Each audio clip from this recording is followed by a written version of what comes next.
It's the second evening session at the Janeiro, the Olympic Stadium, for the Rio 2016 Paralympic Games Athletics. 13 titles to be decided tonight, 9 on the track, 4 in the field. And again, some of the biggest names in para-sport are here. It's overcast. Always overcast this time of year, it seems. You can see the mist rolling in over these famed Rio mountains. It'll be dark in the next half hour or so. It's just heading on 5:30 p.m. local time.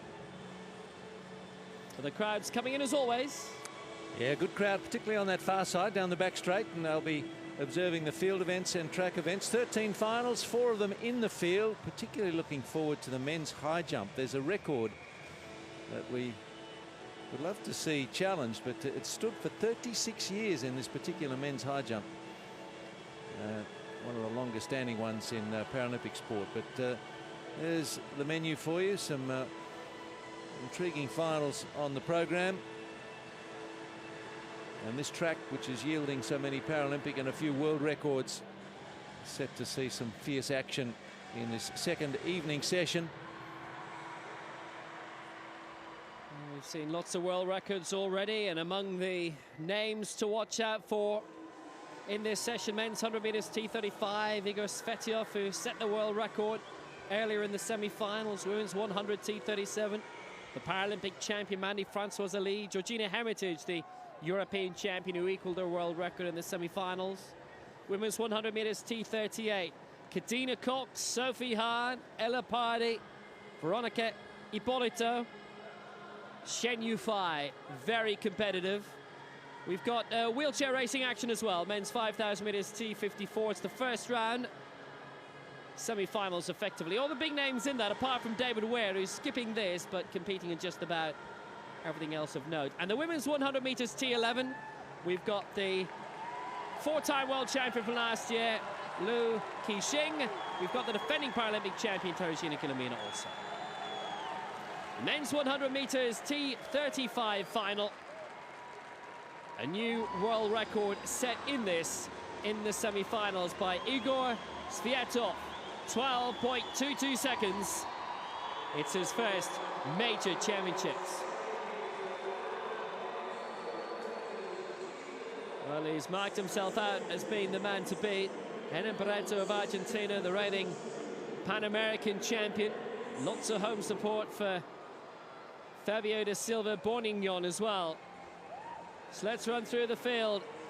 Nicolas Saravena from Allen in Argentina, 6th in the 200 meters final, 8th in the 100 at the World Championships in Doha, October of last year. First major championship for Jacob Phillips of New Zealand and Dunedin, who've already scored big success today. 14:27 he qualified in, lifetime best set this year of 14:05. That impressive world record set in the semi-final by Igor Svetiov of Ukraine of 12.22. And might he go one better today? Henan Barreto, the Pan Am champion from Toronto last year, from Zarate in Argentina. In lane 6 for China. Silver in the 200 meters, bronze in the 100 at London 2012 from Shanghai, representing China, Fu Jinhan. There's a big chair coming. He won his semi-final.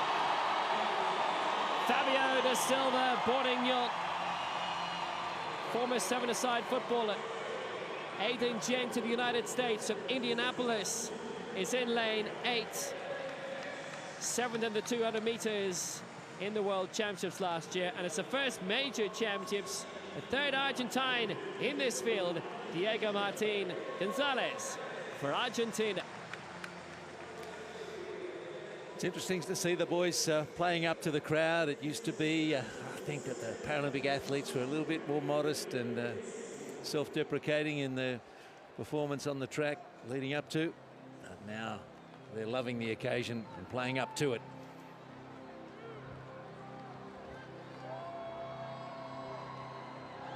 Three from Argentina in the final. Fabio da Silva Bourdignon for Brazil.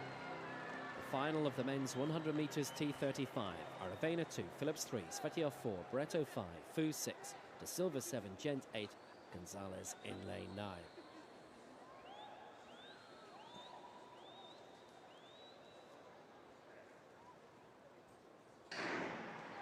Sviatov with a good start, and look at a silver go for Brazil straight away. Can he keep things going? It's Sviatov against the silver. Sviatov is taking things up in the final 50.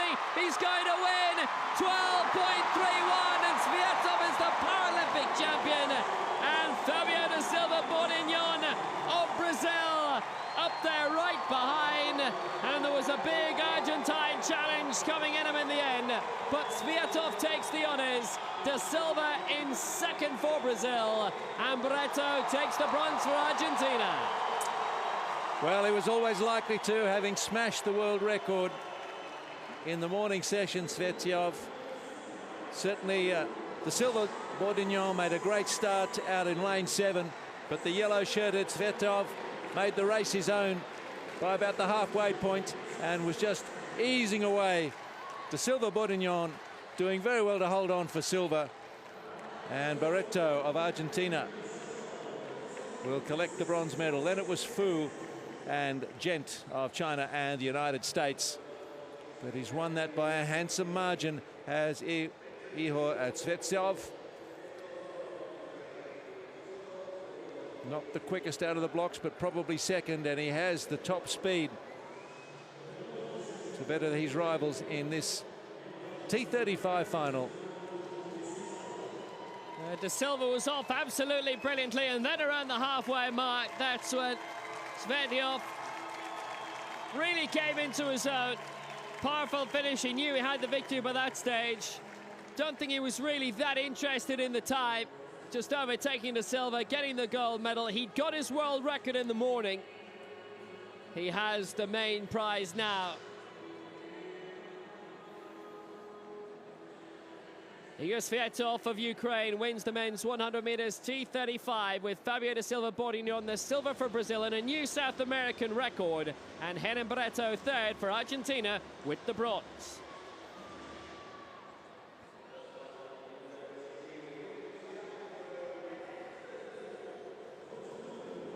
So the home Brazilian crowd have got a Brazilian medal in the opening race of the Day 2 evening session at the Engenhão.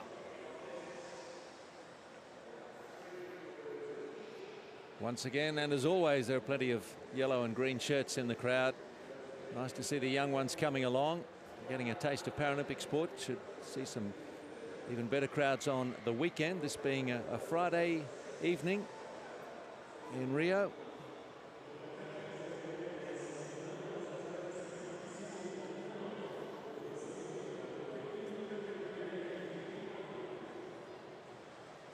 The finals coming thick and fast. This the women's 100 meters T37 final. And again, we can expect something potentially spectacular here. The world record equaled by Georgina Hermitage of Great Britain in the semi-final, setting a new Paralympic Games record along the way. Mandy Françoise Ali, the Paralympic Games champion, the former European and world champion in this. Iskali Medina of Venezuela, the Pan Am champion, and Georgie Hermitage, the European champion. It's a stellar field.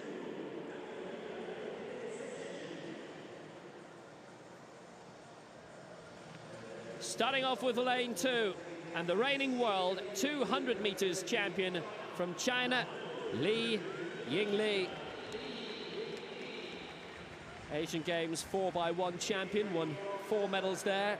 Lane 3 for South Africa is Liesel Gauss, 4th in the 400 meters in the 2013 World Championships in Lyon. Didn't compete last year in Doha. Mandy Françoise Ali of France, the reigning Paralympic Games champion, won the world title in the 1 and the 2 in Lyon in 2013 and the European title in 2014 in Swansea. For Tunisia in 5, Nedi Baha, silver in the 4, Lyon 2013, and the reigning Paralympic Games 400 meters champion. Georgie Hermitage, the reigning European champion over 1, 2 and 4, Won the 4x1 as well in Grosseto earlier this year, and the reigning world champion over 400 meters. Won that semi-final, equaling the world record. Lane 7 for Venezuela, the Pan American champion from Toronto last summer, Yazkali Medina. Lane 8 for Germany, regularly successful. European bronze in the 100 meters in Swansea in 2014, silver in the Worlds in 2013 in this. Maria Seifert from Erfurt in Germany, and in lane 9. Bronze in the long jump at the Commonwealth Games 2014 in Glasgow. The reigning Paralympic Games 200 meters champion, Joanna Benson of Namibia. The field couldn't be much stronger than this in truth. Georgie Hermitage, that brilliant run earlier to equal her world record of 13:39. Mandy Francoise Lee defending her title. Lee, Gauss, Francoise Lee, Bahi, Hermitage, Medina, Seifert and Benson.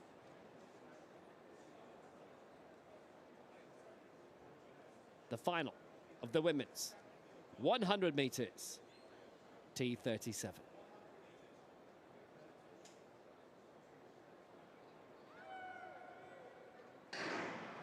And away first time, and a great start by Mandy Francoise Lee, who has the lead, and here comes Georgie Hermitage. It's a great battle between these two. Hermitage just out in front, Francoise Lee in second place. Hermitage is going to take it. It'll be 13.14 and a new world record, and Georgie Hermitage has got the lot.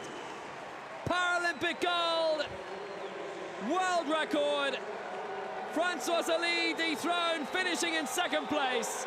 And Georgie Hermitage, who left the sport at the age of 14, was a viewer on TV for London 2012 and said, I fancy a bit of that.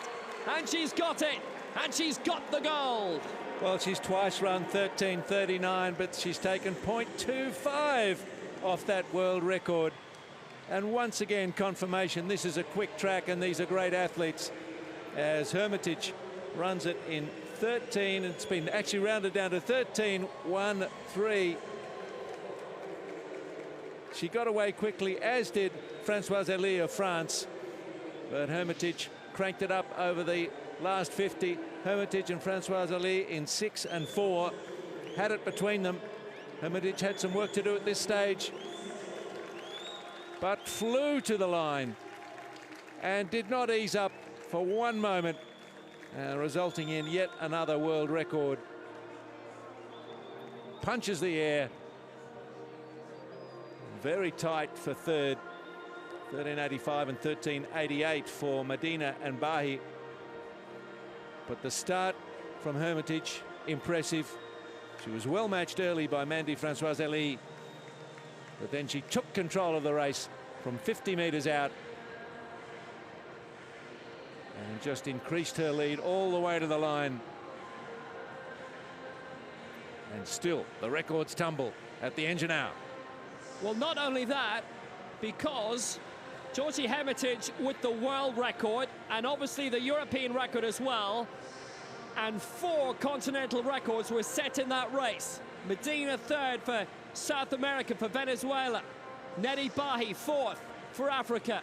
Li Ying Li fifth for China, records all the way, and Mandy Francoise Lee in second for France. A truly great race, a truly supreme, wonderful champion.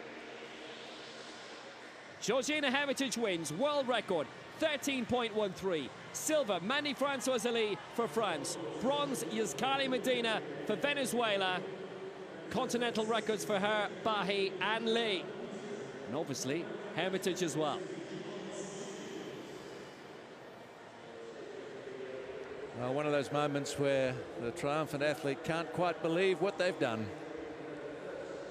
Well, she's waiting to do an interview, and even more so, she's trying to get her composure. This is something that she has worked her entire life for. The final of the women's 100 meters T38. Another truly magnificent field on this wonderful track. And we have the reigning World champion, world record holder, Pan Am champion, Asian champion, they're all here. And this field, I don't think, could in any way be any better. And there's home interest as well, 2 for Brazil, 3 for Great Britain.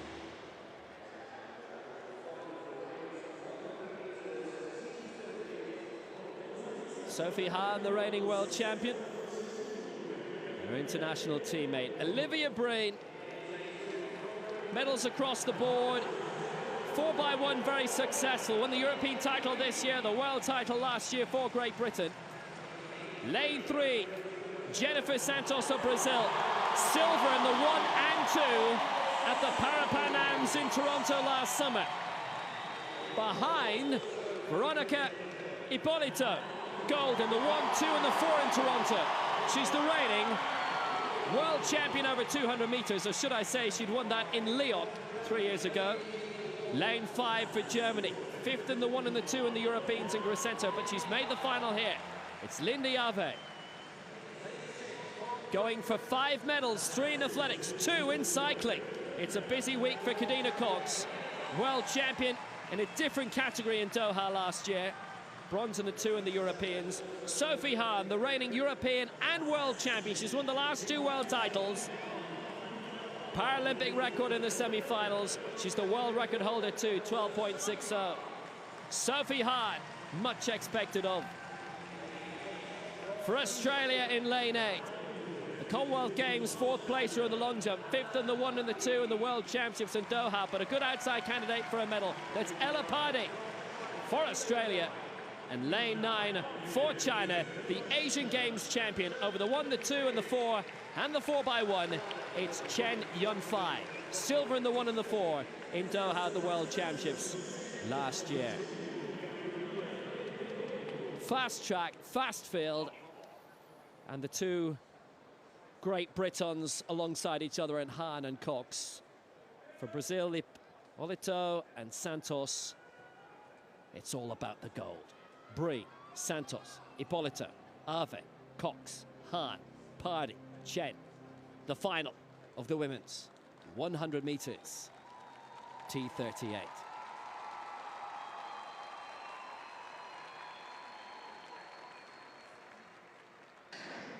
And away they go, and what a brilliant start by Sophie Hahn, magnificently, and Chen's got away well also for China. It's Hahn going brilliantly for Great Britain here. Ippolito also for Brazil, but Hahn is there, and it's 12.62.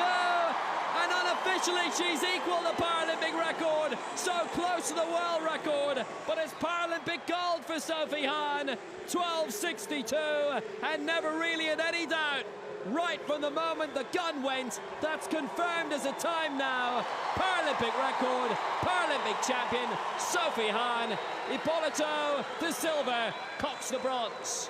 Well, it's a Great Britain night so far. First Hermitage, and now Hahn. And Kadina Cox coming to the party with a bronze medal, and Ippolito bringing joy to the Brazilian fans with that silver medal finish in 12.88. And just outside their world record, Sophie Hahn owns, and with a 12.62. She got away beautifully. On the crack of the gun, she was away. And Chen in the outside lane, threatening early. But Hahn too good, driving it to the line. Ippolito, a great race from the Brazilian, and Cox in 3rd. But such a lightning start.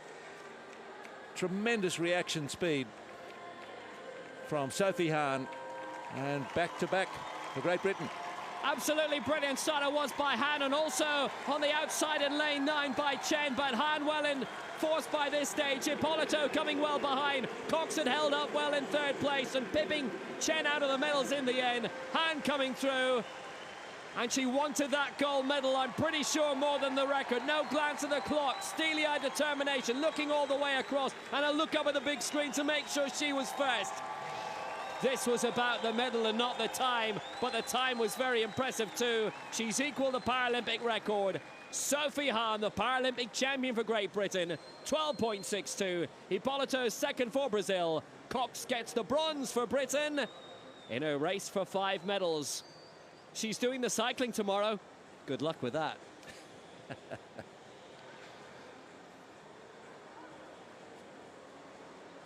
Well, we have a number of field events on the program in the second evening session. The men's javelin F44 has a big field of 16, and these are some of the records held in the F42, 43 and 44 categories, because it is a combined event, this one. The standing throwing class, lower limb amputations mostly the story here for these athletes. With Duran of Afghanistan leading the field away. Edvaldo Silva last to go in this significant throwing field. I get introduced to the crowd.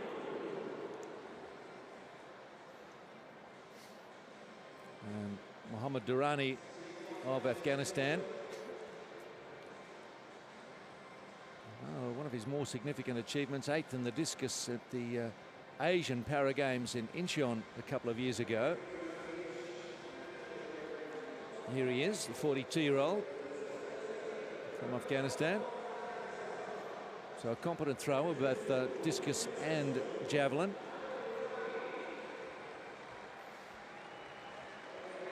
Jeff Skiba from the United States, 32 years of age, 5th in 2008, 8th in 2012, but he also won the high jump 4 years ago.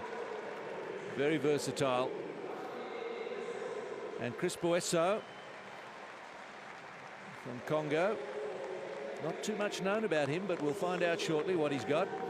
Marcia Fernandez, Cape Verde. They've already picked up their first ever Paralympic medal today. Wonder if he can add to that. Narendra Ranbir of India, 6th in London, 4th in Lyon. Gideon Fonseca of Cuba, 2nd in the Pan Am Games, 3rd in the shot put in 2008. Sandeep of India has a best of 53.71. That might be good enough to challenge for a medal if he can replicate it. Hetya Rachigi of Sri Lanka, 9th in Doha last year. Walid Ashtibar. Good discus performance in Doha, where he finished just out of the medals. Rory McSweeney from New Zealand. Another athlete from Dunedin. They seem to produce plenty for these Paralympics. Jonas Budis of Lithuania. A 12th place finish in Doha with a best of 52.72 meters. Alistair McQueen from Canada, from Calgary, 7th in the London Games, 5th in Lyon. Runar Steinstad, Norway, 3rd 4 years ago, 10th in Beijing. Hakeem Stewart from Trinidad Tobago, first athlete to win gold at the Pan Am Games. Helgi Sveinsson, 37-year-old from Reykjavik in Iceland, 5th 4 years ago, first at the 13 Worlds. And Edvaldo Silva, 35-year-old librarian who trains twice a day. 53.20 is his personal best in the javelin. See if he can bring more joy to the host nation in the men's javelin F54. So it's a big field. It'll take a while to get through it. But the boys can throw a fair distance. It'll be an interesting competition. So a few Icelandic fans in the audience. There's been some sporting summer for Iceland, especially in the football. Got a number of medal presentations to get through in this session. This women's club throw was a field event held in the morning, and a world record performance from the winner, Marou Brahmi from Tunisia. Algeria and Great Britain also in the medals. Mounia Ghazmi of Algeria, Gemma Prescott of Great Britain.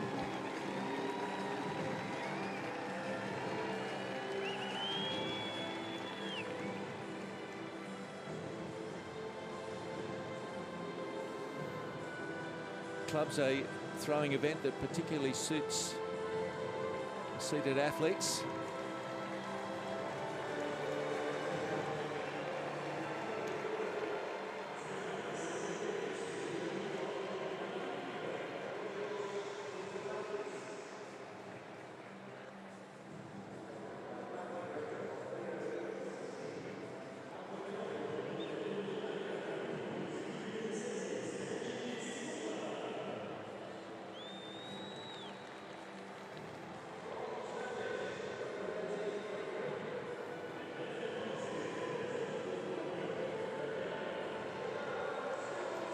So 32-year-old Gemma Prescott.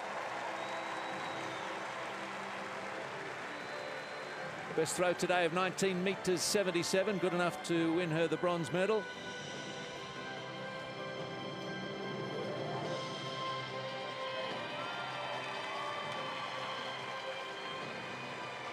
And the bronze-haired mascot, Tom, will also be hers in a moment.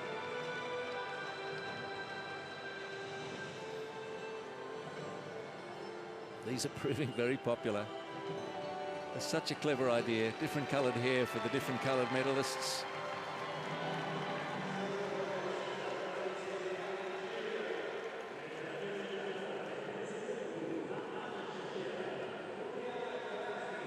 Munia Ghazmi. It will be a silver-topped Tom for her, and a silver medal, of course.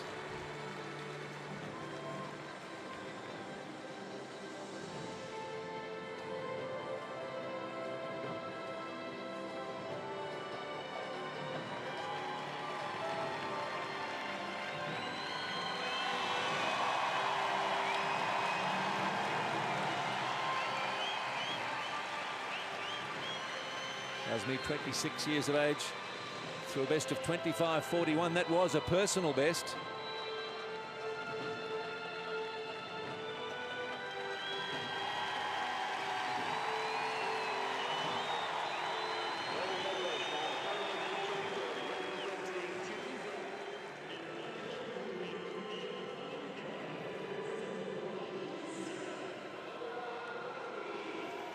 Marwa Brahmi through a world record 26.93 with her last throw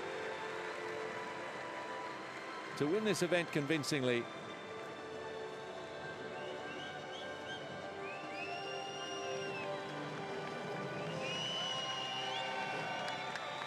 Ghazmi had owned the world record, but it was taken from her by this competitor, Marwa Brahmi of Tunisia.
So in the women's club throw F32 final, it was Tunisia, Algeria and Great Britain. Marwa Brahmi with the world record, Munia Ghazmi and Gemma Prescott.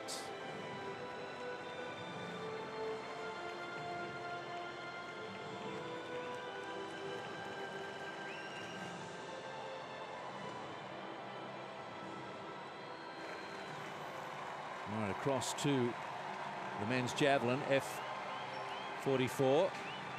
Marcio Fernandez.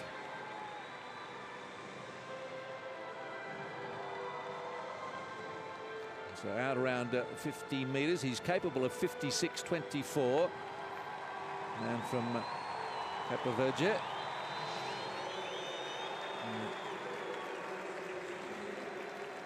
Portuguese is the principal language there. Good effort from him. Gold medalist in Doha at the World Championship, so he's certainly one of the favourites. Puts out a decent throw first up.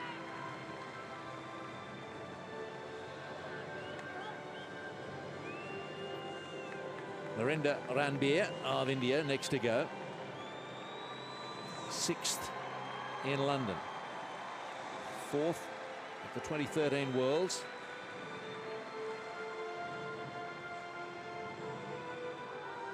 Oh, he's just kept that fair. He's given that everything, and he has really sent it out there. That's 51 metres plus.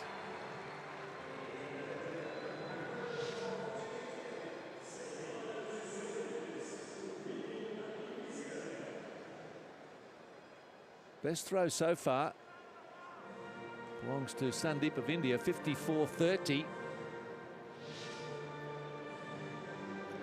And 51.31 for Ranbir.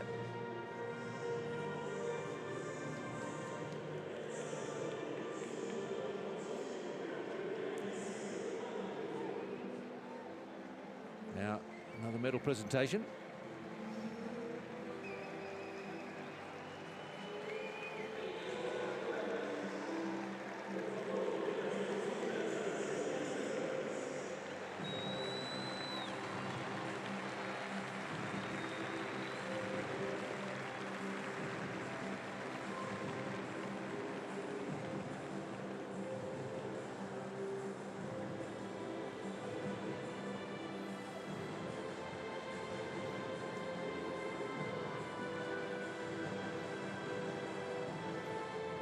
This event's won by Manolis Stefanidikis of Greece,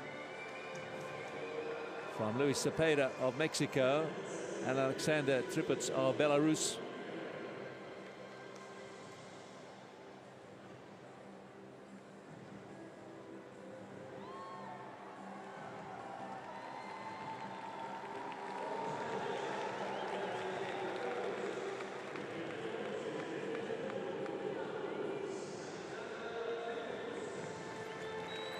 .23.56, the best throw. That was his 4th. With the Belarusian Alexander Triputs.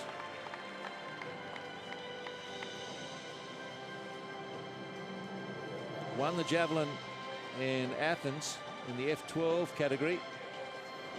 2nd in Sydney, 5th in Beijing. And a very pleasing 3rd in Rio.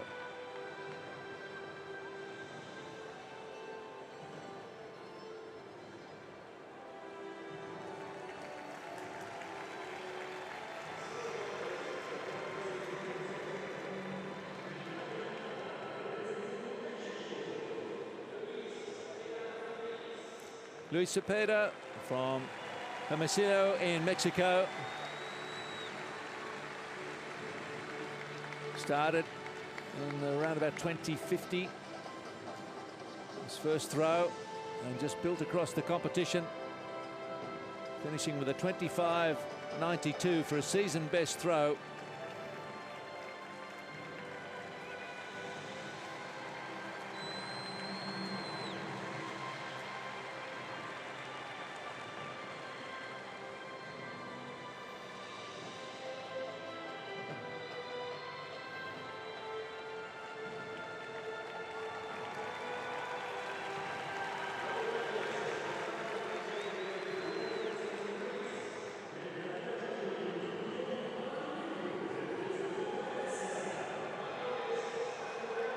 Manolis Stefanidakis, 33-year-old, set a Paralympic record in this final, throwing 29.45 with his very first attempt. 29.42 with his second, and didn't need to do any more. That was good enough.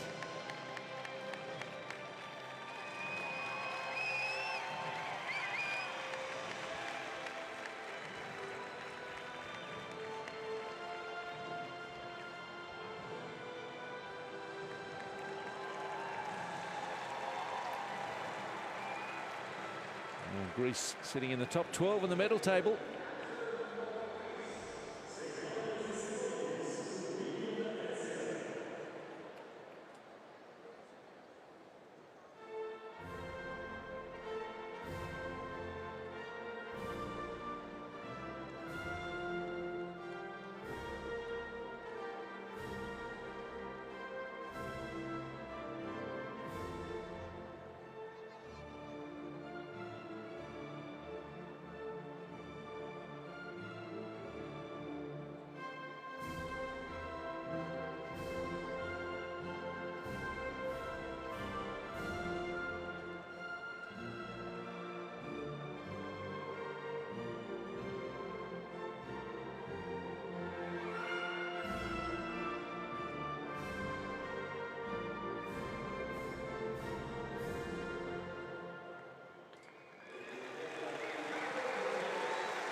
So on the men's javelin, F54,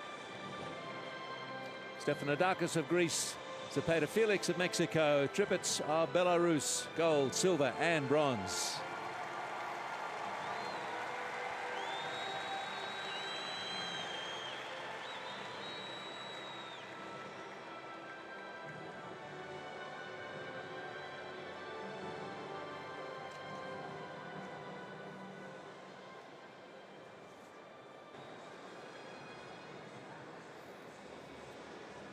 Staying with the throwing events, we've got the men's javelin F44 underway, and Sandeep of India, one of 3 Indian competitors in the field.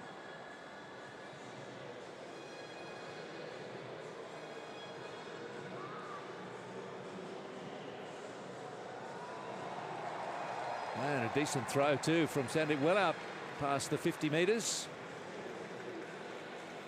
Bit of soreness in that right elbow, I think. Hope he's all right to continue the competition. Sandeep regularly throwing past 50 metres. Could be a contender in this. Just trying to get the right feeling in that right elbow. 54.30, and Sandeep, he might sit out a throw or two if he's feeling he's going to get through to the last 8.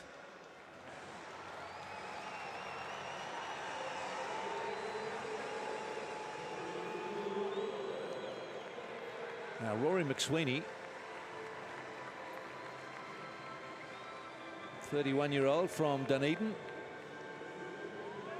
made his debut at the 2011 World Championships in Christchurch, second in Doha last year.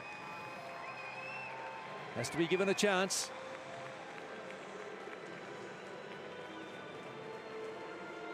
McSweeney plants well, sets it sailing, and he too is out past the 50.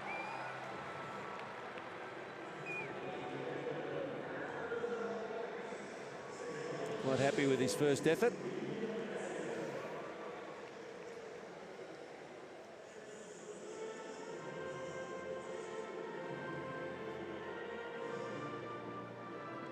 And McSweeney with a 52.18, sitting third at the moment. A promising start from the Kiwi.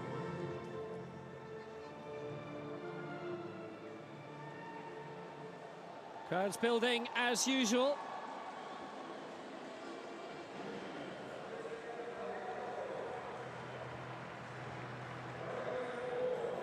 Alistair McQueen of Canada.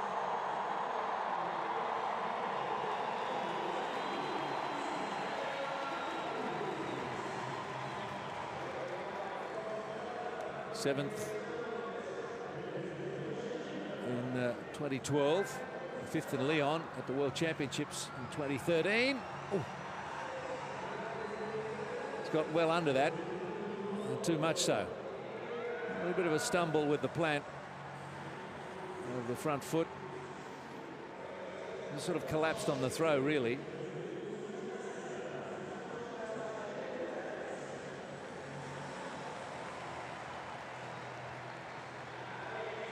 A little too much altitude and not enough direction, but that's just early days for McQueen, and a 47.54. Decent size field of 16. Here we go on the track. The men's 5,000 metres, T54, the fastest, the strongest wheelchair racers around. This, the first round, semi-finals effectively, with the top 3 to qualify for the decider.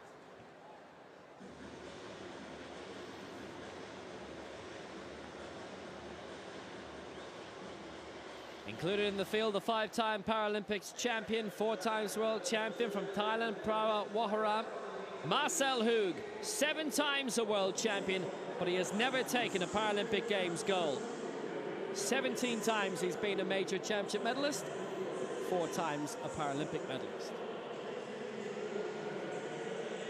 Tamsapon of Thailand, Josh Cassidy of Canada with that hypnotic spinning wheel that you'll see. Higuchi of Japan, Cassidy here, the Pan American Games silver medalist in the 800, 1500 and 5000. Based in Ottawa.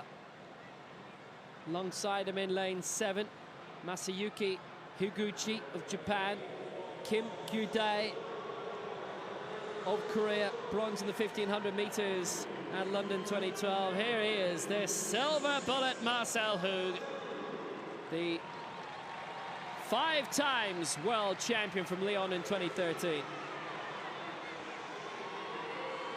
Balde of Germany, Josh George of the United States, the marathon world champion last year in London. Waharam of Thailand on the inside, 9 global titles to his name. So Waharam, George, Balde, Hug, Blichfeld, Kim, Higuchi, Cassidy, and Tamsapon of Thailand. 12.5 laps of the track. The top 3 automatically going through to the final, plus the next 4 fastest overall. Waharam working well on the inside, but it's the silver bullet making a very good, swift, early move. And that's Marcel Hug, man who won a lot of European titles in Swansea in the 800 and the 1500. The reigning Paralympic Games champion, not competing in this, David Ware, but he's going for 5 gold medals elsewhere. Felt that defending his 5,000 title might just have been a step too far.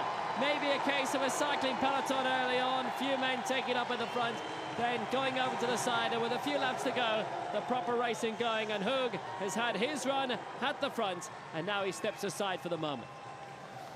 Interesting to just check through the ages of this field of 9. They're all in their 30s, so the endurance athletes will take a little while to reach that point in their careers. As Hug just drifts towards the back of this single file race at the moment as they come past the finish line once more. George, Waharam and Balde, the 1, 2, 3 with 11 laps to go. Hug has done his work for the time being. Josh George, he's based in Champaign in Illinois, where there's a very good para-athletics program. Former basketballer, gold in the 100 meters in 2008, gold in the 800 meters in Lyon in 2013. He's had his run. Time for Waharam to take over. Thailand, remember, had a brilliant World Championships in Doha. Lots of golds in the T54s and the 53s. Balde in a very good position. And Waharam, the Paralympic Games champion in this 5,000 metres, Beijing in 2008. Bit of work being done by George on the outside as he tucks himself back in. There's 10 laps to go. And the man with that great spinning wheel on the side, Josh George of Canada. Well, lots of movies get made in Canada these days. He was a stuntman on Suicide Squad, the recent Marvel superhero movie. DC, should I say. So down the back straight once more, and the crowd on the far side absolutely loving this race. and watching the tactics and learning all about how it works. You know, taking their turn up the front. Early days, we're just 2.5 minutes into a lengthy men's 5,000. We've got one who's drifted off the back, so it's settled into a race in 8.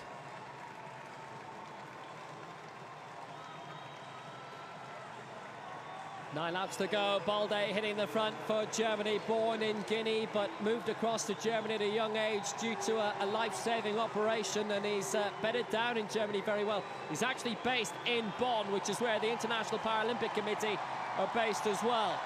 Good work by Cassidy. He's tucked himself well up into 4th place. Balde has done his work up at the front for the time being. Higuchi now beginning to move up for Japan here, but it's still very much a nice, easy rhythm. Hug is tucked at the back of the main bunch. A lot of work being done, but it's not a very, very fast speed. You wouldn't expect that really in the 5,000 meters. Everybody's doing their turn up front. Higuchi likewise. This is Kim Gudai at Korea leading the way, the 800 meters world champion from 2013, and now a bit of a movement coming up on the inside. Good work by Waharam and also by Higuchi. Hug is tucked in quite well there, and Cassidy really hasn't fallen off the front very much. He still lies in 3rd place, 7.5 laps to go. So it's just Ebbe Blichfeldt of Denmark who's drifted off the pace, and he's now over 100 metres behind this field. So 8 certainly still in it, and the noise here in the Engenau starting to increase. This is the first time they've had a look at a long wheelchair race, and the crowd absolutely loving it, and it's anybody's. As Higuchi just moves aside. 7 laps to go. Higuchi's done his work for the time being, and he's gone out into lane 3, which is a little far out, but that's okay. Hug is still in a very good position. Cassidy has moved his way back towards the back as Waharam looks to take up the initiative. Moving towards the front now is Josh Cassidy of the United States. Waharam in those national tie colours, pushed well behind, tucked in nicely in 2nd place. Marcel Hug in 3rd. Surely he's going to end that Paralympic gold drought at these games here in Rio. It's quite amazing that all the world titles he's won during his career, but he's never been able to pick up a Paralympic Games title. That shiny silver helmet of his down in 7th place at the moment. Cassidy in 6th, but nothing much to worry about for anyone at the moment. A little bit of a gap developing now as the top 3 look to break away. Waharam and George, but still no panicking from the rest of the field yet. Little bit of acceleration, but they're still well in touch with 5.5 laps to go. Looks like Higuchi's still up there too. Waharam just leading the front 3. See if they can establish a bit of a break here. But Hug's not going to let them get away, and now the group has suddenly grown from 3 to 5 as the tactics play out in this 5,000. 5 laps to go. Waharam, George, Higuchi, Hug is there as well. 5 laps to go. They go through in 6:09. The world record set by Hug is 9:53 back in 2010. But when it comes to the championship racing, this is quite normal to see, as a lot of you will know. 4.5 laps to go. Still all tucked together quite nicely. Sam Sapom also up there for Thailand too, alongside his international colleague Waharam. But Hug is exactly where he wants to be, and Josh George as well. We've got 4.5 laps to go. Well, it's a little piece of elastic, this race so far, as we had a little breakaway of 3. Now they're back to 6, 7, and it's still anybody's race as they come down the home straight once more, and 4 laps to go. And the tactics will really start to heat up. Sam Sapon has done his work at the front for now, and George will take over the story. 4 laps to go, and he started accelerating quite heavily, but look where he is. He's way out in lane 3, and he's quite boxed in. I'm sure he's looking to accelerate to hit the front, but just as he was doing that, George was starting to do the same. There's the silver helmet of Marcel Hug, the silver bullet for Switzerland. They don't have the werewolf David Weir to worry about this time. George has done a bit of work, but now they slow down again. They've burnt off quite a few. Looks like a Balde of Germany still hanging on to the back of this lead bunch of 7 as they come back towards the front, and Marcel Hug's in a good position. He's taken up the front. Good timing for this with 3 laps to go. George just on his outside. Hug having a look. Waharam up there too. 3 laps remaining, 1,200 metres, and Cassidy has worked well to get back in the inside. And Balde is back involved again as Hug looks to accelerate again. Try and burn them out even further. Waharam back up there. Now a lot of work coming on the outside. Tamsapom and Waharam are still up there as the tie hits the front, and that's Waharam, the man who's won 9 global championships in his day. 7 global championships for Hug. They've all been world championships. 2:11 they went through in the last 1,000 metres. 8:20 with 1,000 metres. 2.5 laps to go. Well, Joshua George was doing a lot of work wide out. I don't know what that's going to take out of him, but he was caught wide for most of the previous lap. Still sitting in lane 2 at the moment. Josh George from the United States. And they've got Marcel Hug sitting nicely on the inside lane.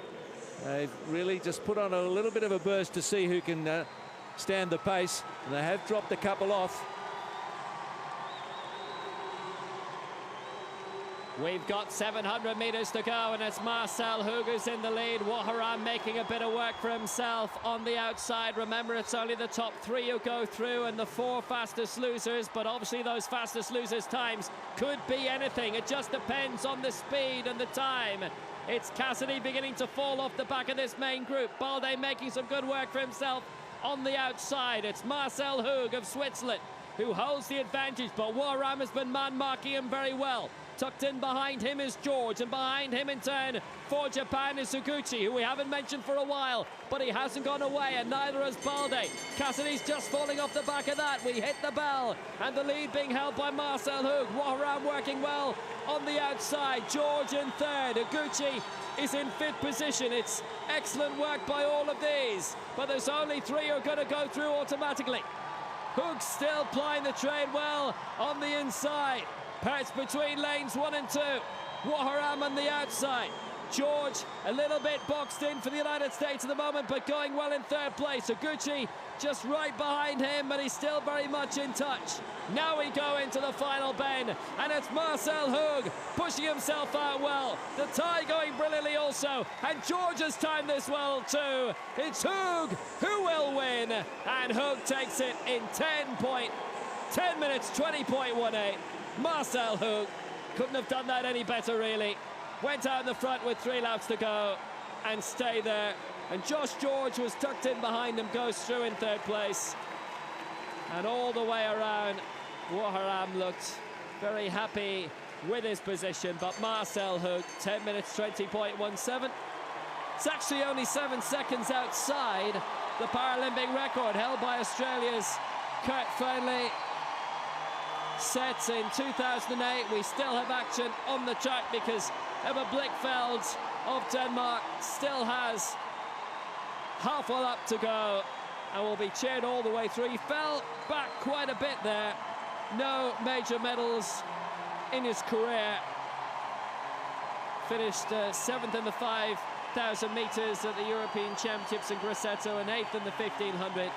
And he'll be cheered to the echo here. Just one final turn. Final 100 metres to go for Ebba Blichfeld for Denmark.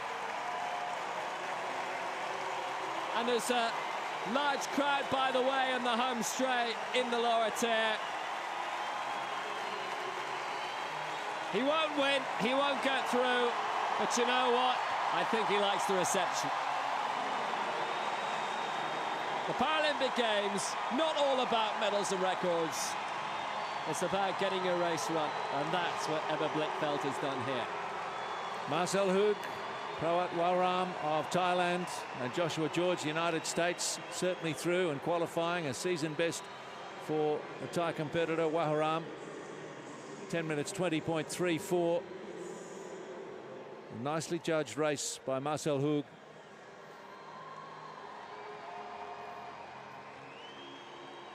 Did no more work than he absolutely needed to and looked to have a fair bit in reserve coming down to the line. Higuchi of Japan finishing 4th from Tamsapon, the second of the tie races.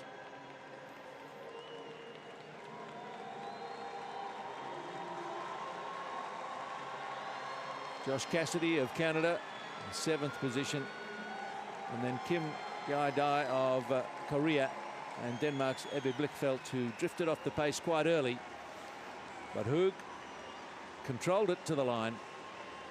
Top 3 going through. And then the next 4 best qualifiers. I can't really explain why Marcel Hug has never actually won a Paralympic Games gold medal, considering all of the world and European titles and all of the major Grand Prix races he's won in his career. It was a brilliant battle between him and Weir, and David Weir winning all those gold medals at London 2012. But if you like this is neutral soil, the world record holder, the silver bullet, has put down a big, big marker in this opening heat, opening semi-final of the men's 5,000 metres T54. He wins 10 minutes, 20.17 seconds.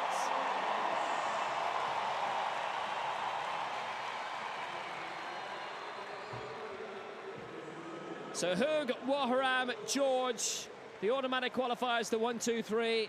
Higuchi, Tamsapon, Balde, Cassidy will have to wait. And those below, Kim, Gai-dai, and Ebbe Blichfeldt have been eliminated.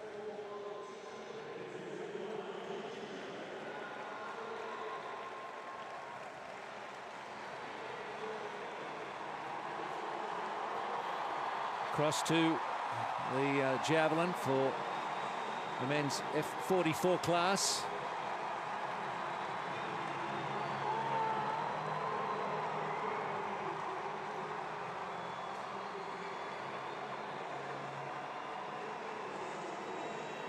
Good throw, this one, from the man from Trinidad Tobago, which is Akeem Stewart. Akeem Stewart with a best of 54.77.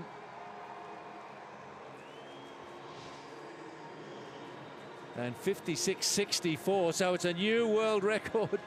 He set in the first round of over 57.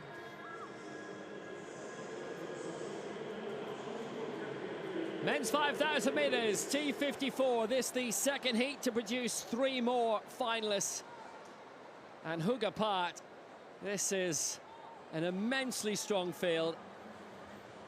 Rawat Tana, the reigning Asian Games and world champion from Doha last year, has been winning major championships since the 2002 Worlds at the Stade Métropole in Lille, at those World Championships.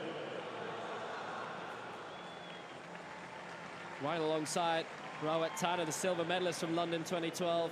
3 Paralympic titles, 4 world champions. For Australia, it's Kat Fearnley.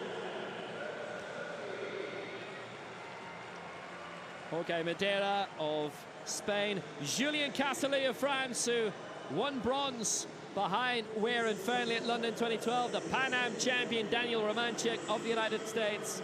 Hong Suk Man of Korea, the 400 metres Paralympic Games champion in Beijing 2008. Lurcher of Switzerland, James Sembeta of the United States, Liu Yang of China, Koso Kubo of Japan.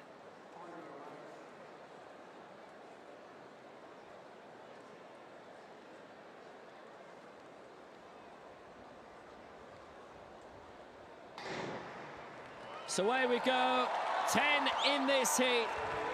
The top 3 plus the next 4 fastest to go through overall. Shooting away very well at the start is Liu Yang of China, but it's Kobo, Liu, Sembeta, Lurcher, Hong, Romanchuk, Casserly, Madeira, Fearnley and Rawat Tana. Kurt Fearnley going on the outside, straight away for Australia with Liu Yang on the inside for China. Bit of movement on the outside by Rawat Tana. Those very familiar colours for Thailand. On the inside for Japan is Kozo Kubo, a man who also is a biathlete and a cross-country skier, and very good at those. A bronze in Sochi at the Winter Paralympics 2014, world champion in the 2013 season, and also 2 bronzes in the World Championship cross-country skiing in 2013. But he's tried his hand at wheelchair racing. He didn't finish in Lyon in the World Championship Marathon in 2013, and in the equivalent in 2015, which wasn't held in Doha, but as part of the London Marathon, he finished 26th in that. Finally, he's had his run on the outside. Leading the way at the moment for China is Lu Yang. So Fearnley, 2 of his 3 Paralympic gold medals coming in the marathon. So if you think 5,000 is a long race, Fearnley doesn't mind it. He's really got his eyes set on the marathon, which will be on the last day of the competition, and maybe that'll be retirement for him after a highly decorated career. But it's China's Liu Yang who's taken over down the back straight in this slightly larger second heat of 10. Fearnley dropping back into 4th position. Lu Yang holding the front and quite comfortably at the moment, and just behind him is Kozo Kubo. A little bit of movement now coming on the outside. Rawat Tana pounds very well for Thailand. As I say, they were incredibly successful in Doha in the wheelchair racing, in the 54s and the 53s, the 2 strongest, least impaired wheelchair categories at those World Championships in Doha. And it is Rawat Tana who hits the front with 10 laps to go. We see Jorge Madeira there of Spain from Granollers, who finished 6th in the 5,000 metres final in the European Championships in Grosseto. And Fearnley now is tucked in nicely and comfortably in 2nd place, just behind Rawat Tana at the moment. In 3rd place for Japan is Kozo Kubo. He's 35 years old. He's been very, very successful as a cross-country skier. And let's not forget that Tatiana McFadden likewise has toyed with that a bit and has been quite good at it. A fantastic wheelchair racer she is. But Kurt Fearnley down through the years has proved that as well, particularly in the marathon. He won the gold in the marathon back in 2008 in Beijing, and in the World Championships in 2011 in Christchurch, and most recently a silver medalist in the Commonwealth Games in Glasgow in 2015. That is last major international championship medal, and he's our leader here with just under 9 laps to go. So Fearnley and Rawat Tana of Thailand look like they want to be up near the front for most of this race.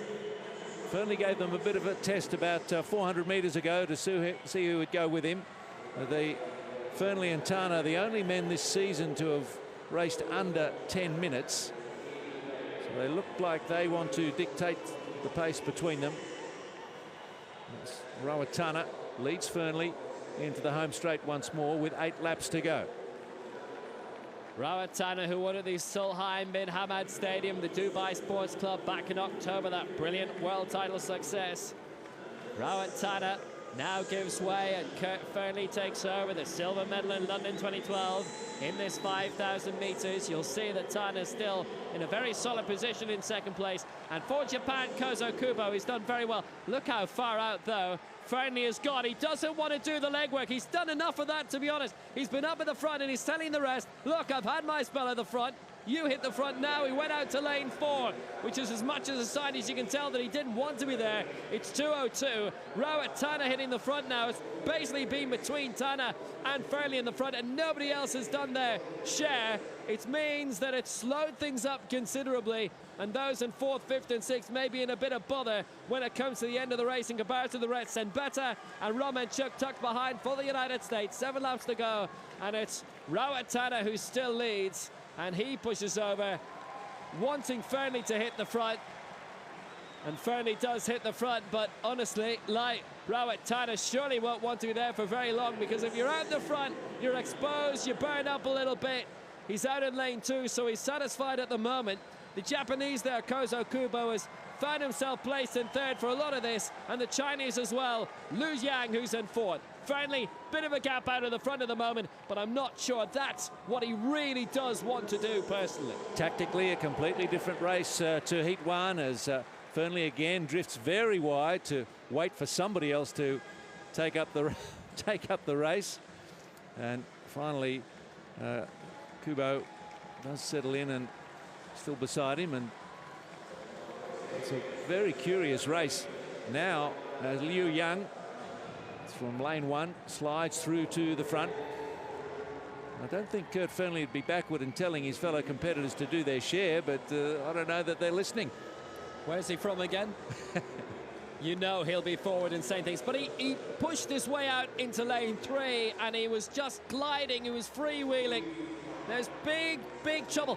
I will tell you now, I don't think the racers who finished below the top 3 are going to get through. It's been very slow, this. It's been very tactical. Liu Yang is leading the way at the moment for China. There's going to be absolute hell to pay in the final lap or 2 of this, because it will be Devil Take the hindmost, it will be the top 3 and perhaps nobody else. It's Rawatana, the world champion, who's now sliding up in towards the lead. Kurt Fearnley, man marking him all the way, pushing up on the outside. 5 laps to go, 6:29. That lap was in 57.19, but they really are going to have to get a move on. It's not looking very bad for those who finished outside of the top 3 in the opening heat, the opening semi-final. Liu Yang is still up there in 3rd place, Fearnley in 2nd, the Japanese in 4th, Kozo Kubo, but leading the way is Rawatana for Thailand, who's been winning major championships since the 2002 World Championships in Lille. The man from Bangkok, he's in front of Fearnley. Liu Yang is in 3rd place. Rawatana and Kurt Fearnley haven't spent any of the race outside the top 3, and mostly they've had the front 2 positions to themselves. So 50% of the hard work has been done by 2 men. Romanchuk of the United States coming up along the inside. That's 4 laps to go. So really, I've played about half this group out of contention if it's as slow as we think it is. With only the first 3 in each and the next 4 fastest to go through. The 4 fastest might all come from the first heat. It looks like Senbetta had enough and he made his move on the inside and he leads for the first time for the United States. Rawatana there for Thailand in 2nd. 3rd is Fearnley for Australia. The Japanese has just fallen back in towards 6th place now. That's Kozo Kubo, and in 5th is Romanchuk. The other American, Rawatana, slides back up into the lead again on the outside, just pushing past Senbetta. Fearnley doing the same. We've got 3 laps to go. Now they're speeding up. Remember, the winning time was 10 minutes 20. We've gone past 8:20 here with 3 laps to go. It will be considerably slower. Rawatana has a little look, moving up on the outside again. Hong Suk Man for South Korea. Kozo Kubo's remain up there as well. Hong Suk Man has won major titles before. Don't forget the 400 meters in Beijing 2008. He's in a good position. Rawatana still up there, and Fearnley, and it's slowing down again. Senbetta has had a nice run round that last bend, sitting in the inside lane, doing a bit of coasting. The man from the United States now in 4th, and still Tana, then Fearnley. A little bit of jostling going on behind them, but the plus side for Fearnley and Tana is that they've been out of any traffic. The downside is they've been collecting the wind resistance.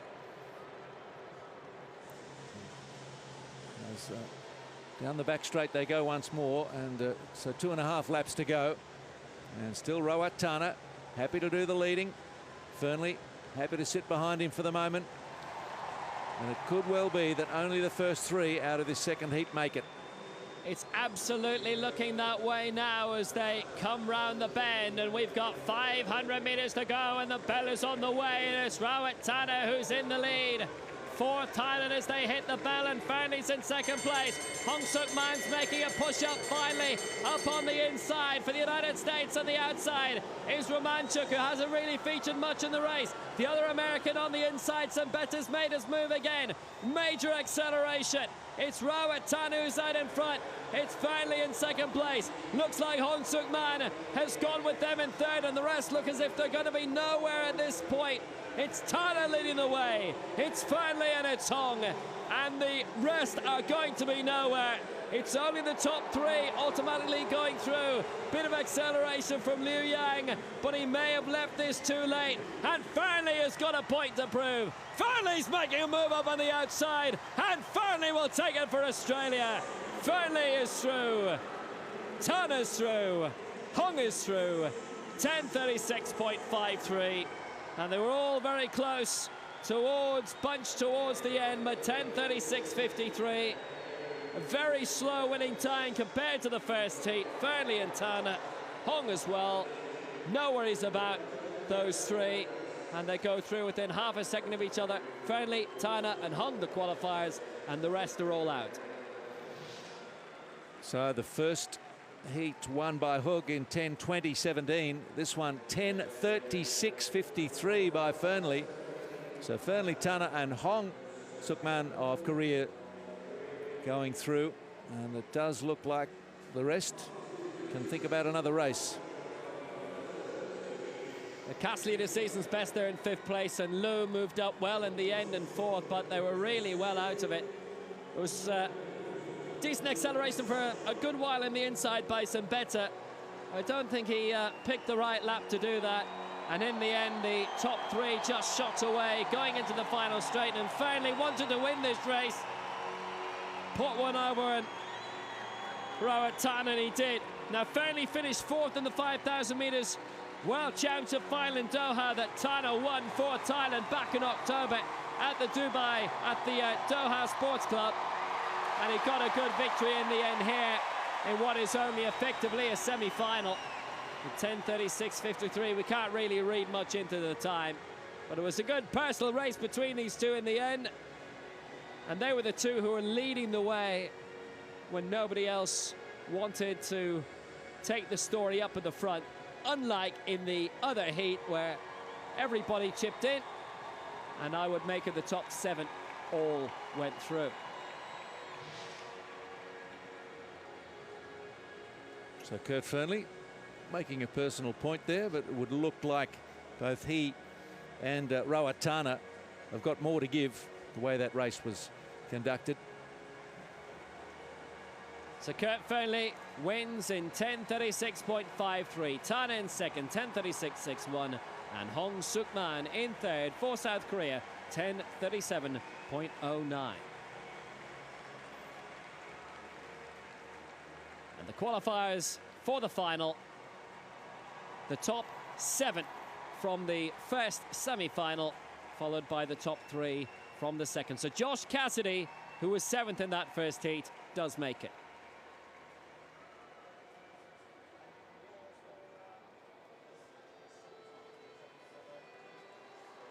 Well, we've victory ceremonies on the way, and this is the men's 100 metres. T35 from earlier. It was the first race on the track tonight. And we had a world record in this today, but not in the decider.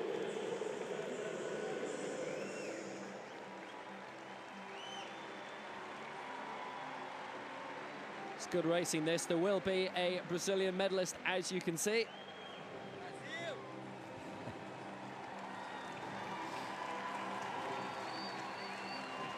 Always the story that the host nation just has a massive lift right across the board, and even if it doesn't translate into gold medals, it'll still translate into medals elsewhere. Professor Dr. Gurudin Doltepper, who's a Paralympic Order recipient, leading the presentation party.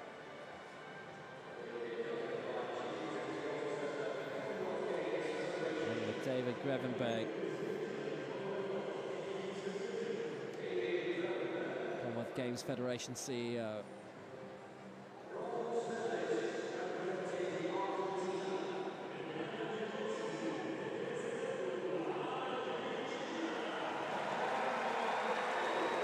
Breto, the Pan American Games champion, has picked up the bronze medal here at the Paralympics from Zarate in Argentina. It was bronze in the 200 metres for him at London 2012 and bronze in the 100 metres in Rio. A little closer to home, and he has another bronze.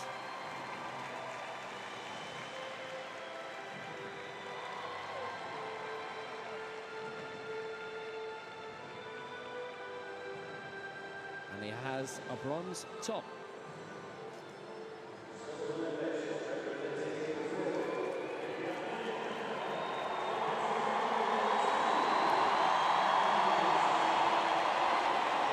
Fabio da Silva Bourignon, formerly a semi-finalist at London 2012 in the football, 7-a-side. They spotted some speed, and how fast he has been here. In the semi-final, he'd set a new South American record of 12.78 seconds, improved that by 12 hundredths in the final to pick up a silver medal for Brazil. Well, he's really signifying that the medal is for all his people. A lovely gesture from him.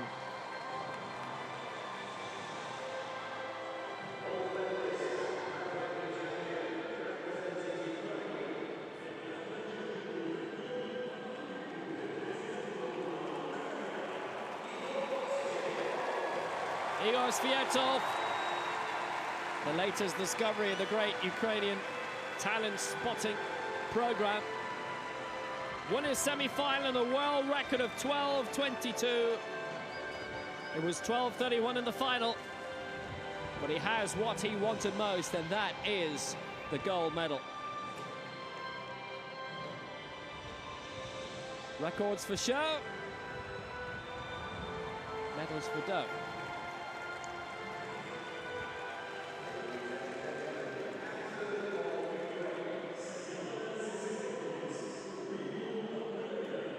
Gold for Ukraine, Igor Sviatov.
Very, very successful nation. Ukraine have been right up at the top three of the medals table in the last few major athletics championships. Apart from the Europeans in Grosseto, they skipped it to concentrate in the Paralympic Games. A tactic which has been, I think you'll find, somewhat successful.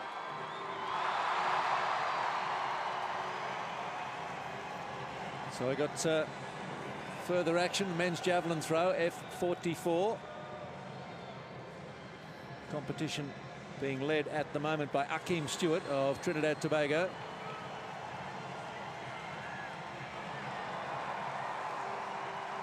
And this is Canada's McQueen. Alistair from Calgary.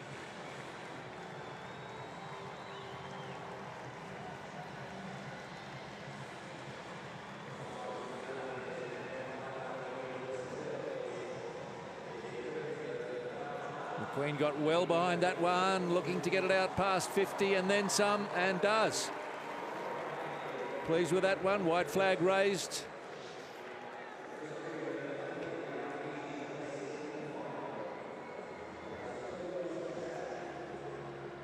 So well beyond the 50. Keep himself in some kind of contention. 53.86, fifth at the moment.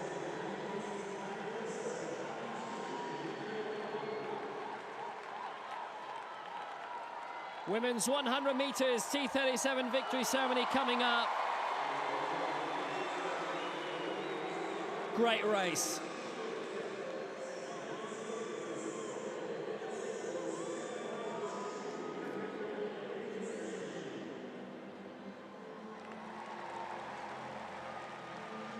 Just another of these finals with magnificent talent right across the board.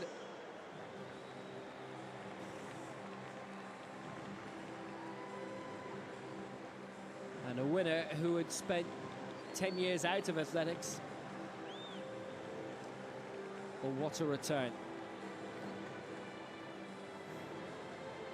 Got back into it seriously in 2012 after the birth of her daughter. It's the same presentation party.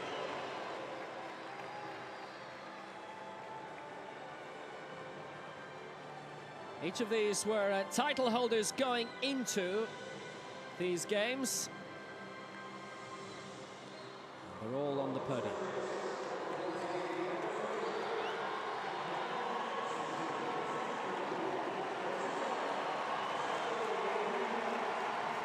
Gold in Toronto at the Parapanams for Yascari Medina of Venezuela, who've had a very successful games, it must be said. A new South American record for her, 13.85.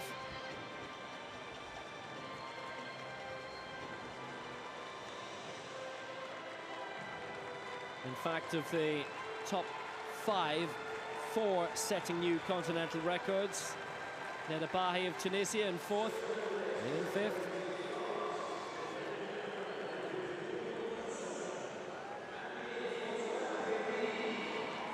Paralympic Games champion at London 2012, and the title's not hers anymore, but she's still a silver medalist here in Rio.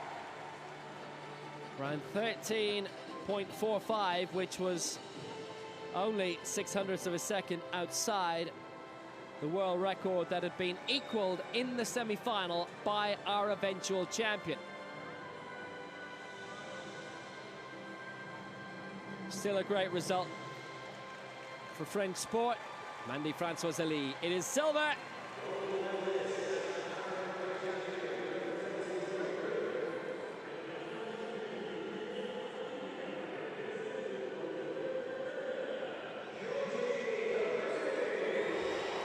And you get moments of sport that are pure emotion. Gold medal, world record, 13.13. Took her a while to compose herself, to take in everything she's achieved tonight. Came in the comeback trail in 2012, European champion earlier in the year, now Paralympic Games champion, Georgie Heritage for Great Britain.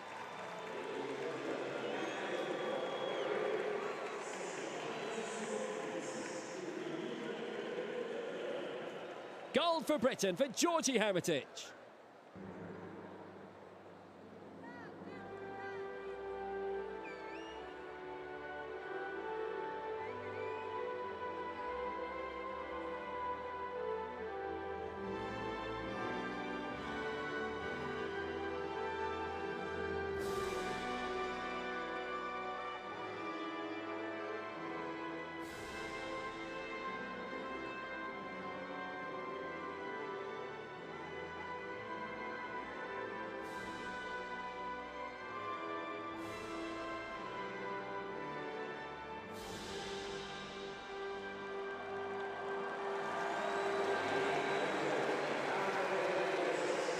Great reception for a brilliant athlete. Georgie Heritage is the Paralympic champion in a new world record time.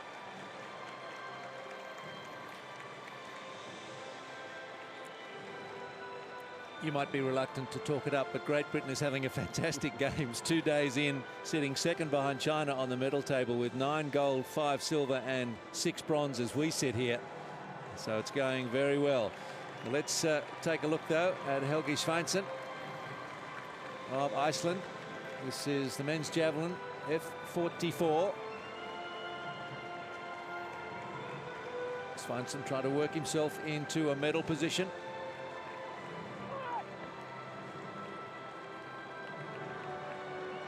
And he, too, throws it out past the 50 metres. Hakim Stewart is leading this competition still, from Sandeep of India, Stewart from Trinidad Tobago, and then we've got New Zealand's Rory McSweeney. So needing throws in the high 50s to threaten the current leader. Back to the track. The final that many have been waiting 4 years for. The final of the women's 100 metres T11. And Libby Clegg, disqualified earlier on in the day after the semi-final, reinstated, having her world record reinstated as well.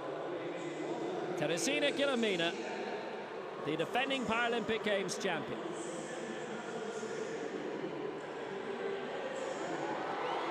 The golden double in London, the 100 and the 200. 3 world titles in Lyon, 3 Pan Am titles in Toronto, but dethroned in Doha. Libby Clegg, Commonwealth Games champion, world champion in 2011 in a different category, world record in the semi-final of 11.91. Great candidate, along with Guillermina. The reigning 100, 200, 400, 4x1 world champion. Liu Kuxing, who had the world record in the first heat, beaten by Clegg.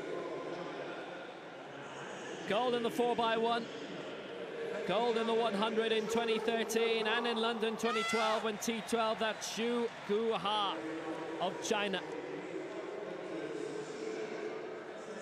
Any one of these 4 could win.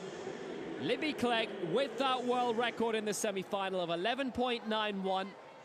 A worry at lunchtime, Rio time, when she was disqualified. Of Great Britain successfully appealing. Guillermina with that brilliant double success, the 100 and the 200 at London 2012. And so many that night immediately looked forward to this night.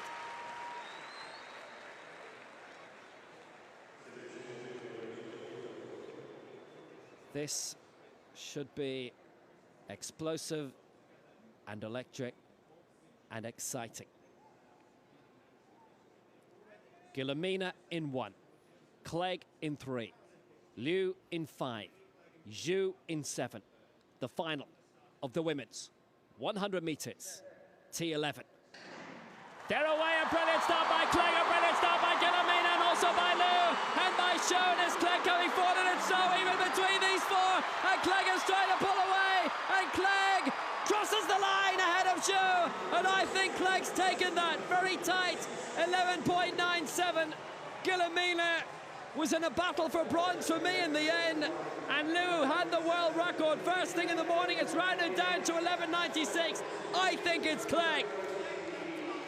And Clegg's got it. Clegg is the Paralympic Games champion, 11.96.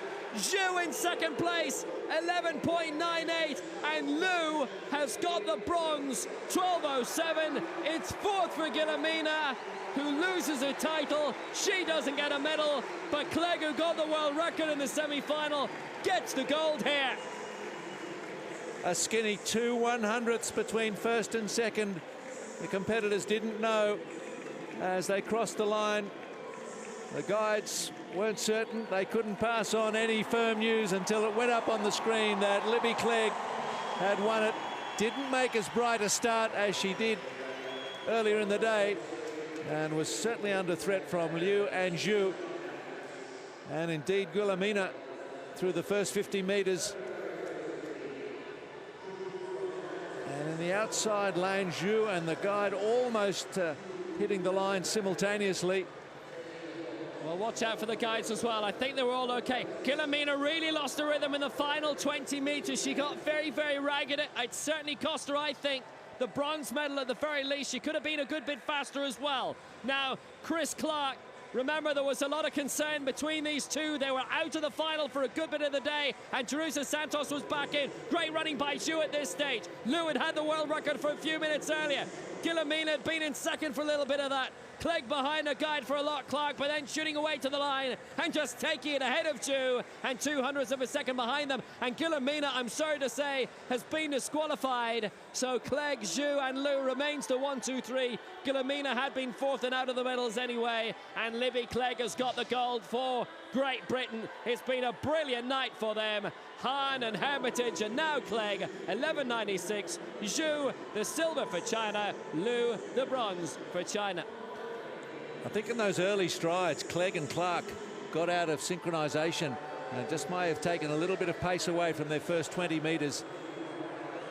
Well, let's go back to the men's javelin and the F44, and one of the medal contenders here in New Zealand's Rory McSweeney.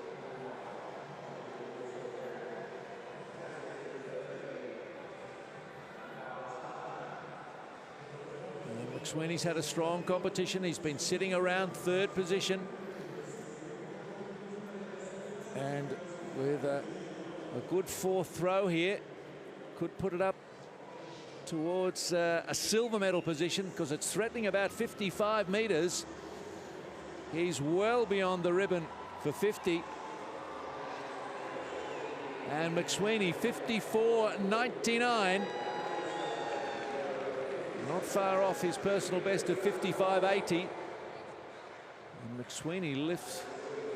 Still actually in bronze medal position. Just for a moment he was up in silver. The Queen of Canada sitting second, and still Akeem Stewart, who threw a monstrous 57.23 in his first attempt, leads it. Back to the track again. The final of the women's 100 metres T12, medium visual impairment. Another great champion here, and that's her name. Mara Durand, who in the semi-final set the new Paralympic Games record. She's the world record holder as well, and I think she certainly wanted to break the world record in the semi-final. She can do it here if she can. Big Brazilian interest in this also. Born in Rio de Janeiro, home sweet home for Alice de Oliveira Correa. Her guide, Diogo Cardoso da Silva.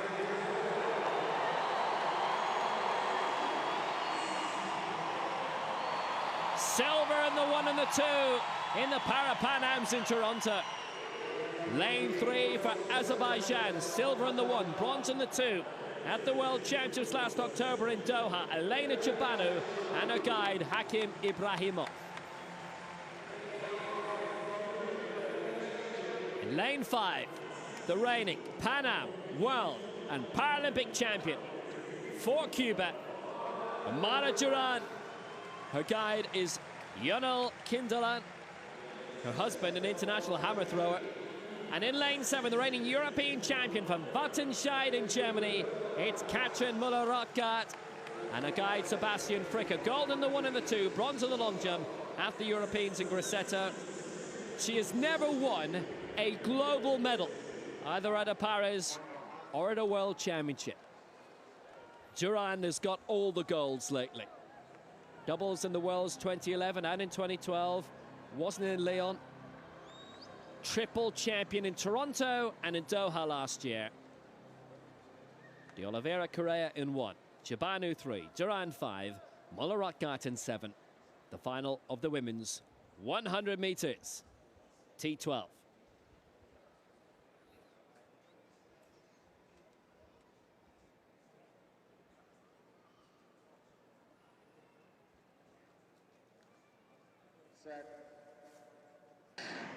And they're away. Huge cheer for the Brazilian De Oliveira, but it's Durand away in lane 5. Came very close to the world record in the semi-final. She wants the world record here as well as the gold. And she's got the world record. 11:41, Mara Durand. She's got everything she's wanted. It's Christmas Day. Gold in the Paralympics again, and the world record has gone 11.40. And Mara Durand, Chibanu with a new European record, gets the silver for Azerbaijan, and Müller-Rothgart has a global medal. She has the bronze. A very smooth race, a very powerful race run by Mara Durand and a guide, Yuniol Kindelan. never looked like losing. They were only with her through the first few strides. And a world record again on this lightning quick track at the Janeiro.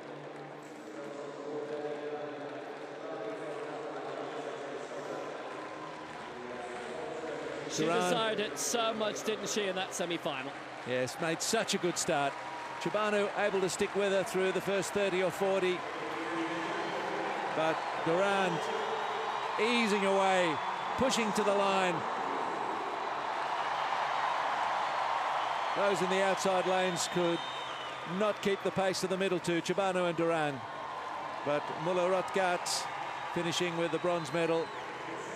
But how about this synchronized running between athlete and guide, and the timing at the end as Durand chests the line at 11:40 for a new world record. Breaks her own by 8/100ths. Yes, Durand released in time by her guide, Yunil Kindelan. And that is a fifth major 100 meters title for Amara Durand, and the world record on top of that she had set in Doha at the World Championships last October. Amara Durand wins at 11.40, a new world record. Elena Chibanu of Azerbaijan with a new European record, 11.71, and Katrin Muller-Rotgat, the bronze for Germany.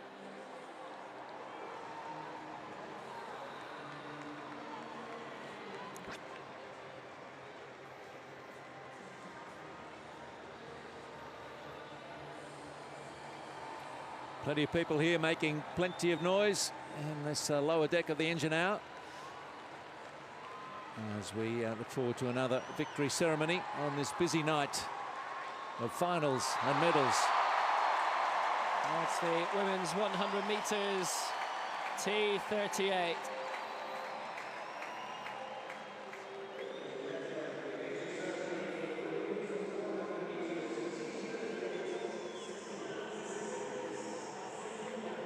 Well, this was quite the final in its own right, and in a small way, we're beginning to feel slightly disappointed when we don't get a world record in a race. You're getting greedy, Will.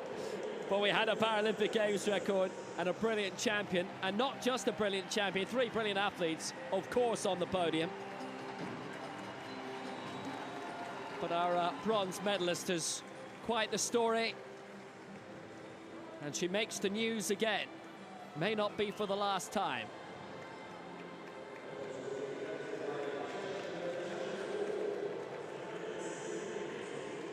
The chairman of Channel 4 Television, Charles Gurasa, is in the presentation party here.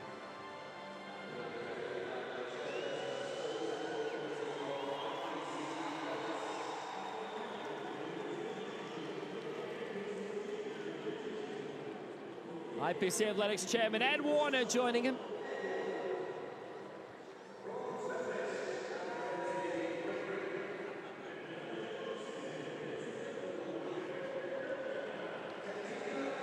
Kadina Cox aiming for 5 medals in Rio, 3 in athletics and 2 in cycling. And it's the velodrome where she's in action tomorrow. She has a bronze medal. She claimed a gold in the T37s in Doha in the World Championships. She has a Paralympic bronze medal here.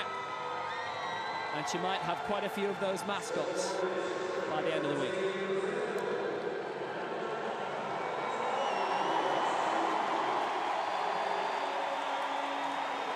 Veronica Ippolito for Brazil. The Pan Am champion in Toronto picks up a silver medal here. Brazil doing magnificently overall.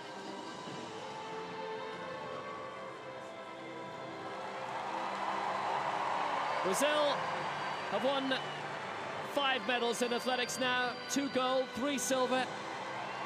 They don't do things by halves here. They have been great hosts.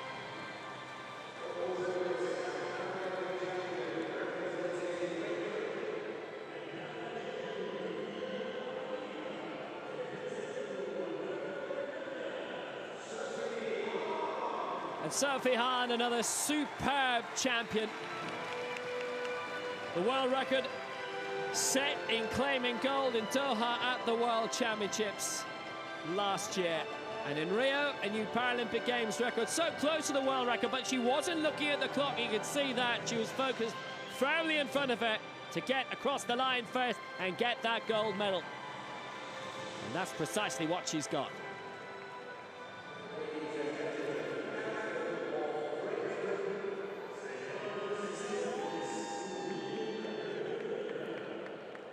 It's Sophie Hahn for Great Britain.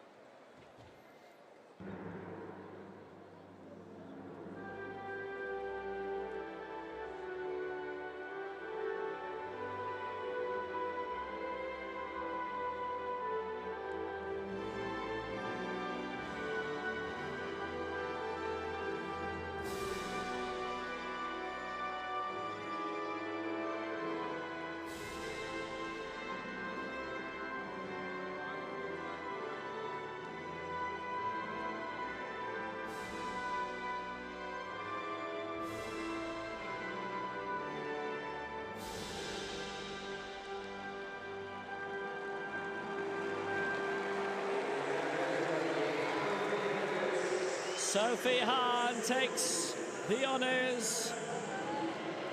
It's her only individual event. She's also going in the 4x100 relay in a week's time, the 35s to 38s all together. Alongside Kadina Cox. She's a busy week. Men's javelin throw F54 continues. We're right down towards the business end now as Rory McSweeney, as we get to the last 3 attempts,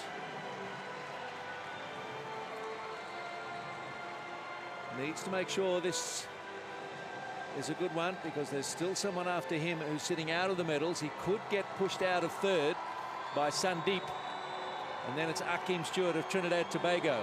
So this is a significant moment for Rory McSweeney, sitting third. Can he improve on 54.99? It's his best so far. That was his 4th attempt. This is his last. McSweeney for New Zealand.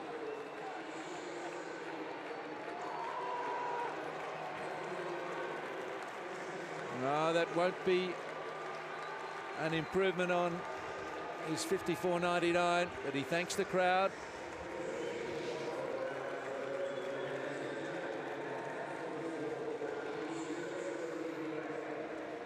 Just a question of whether he holds on to that bronze medal position.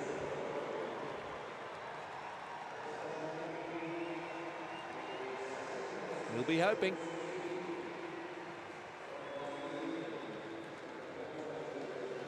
And here's the man who might deny him. Sandeep. Final attempt for Sandeep. No, it's out of the area. It wasn't long enough in any case, and it won't be measured. So, a foul throw there, and that guarantees McSweeney a medal, and bronze it'll be.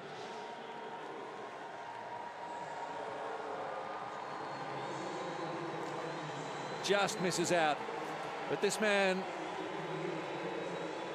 has got it secured. Akim Stewart, a world record he threw. 57.23 with his first attempt.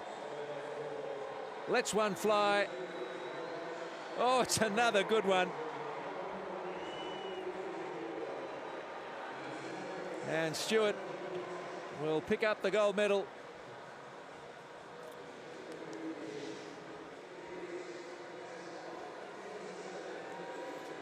So 57.32, and that is a new world record. 57.23 with his first attempt, 57.32 with his last. So Akim Stewart, untouchable, the man from Trinidad Tobago in the men's javelin, F54. So it'll be gold to Stewart of Trinidad Tobago. McQueen of Canada will get the silver. McSweeney of New Zealand the bronze.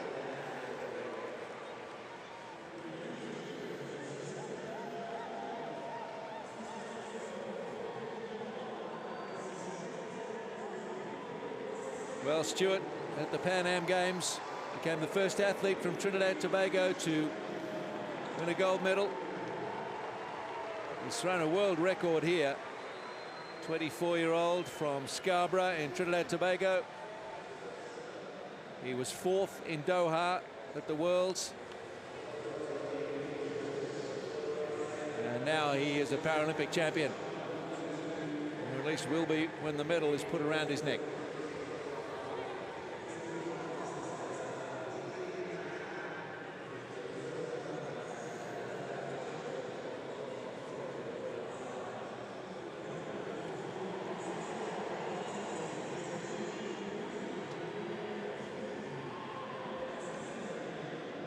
Confirming the placings then, and a world record of 57.32 wins it for Akim Stewart of Trinidad and Tobago. Alistair McQueen of Canada 2nd, and the bronze to New Zealand's Rory McSweeney.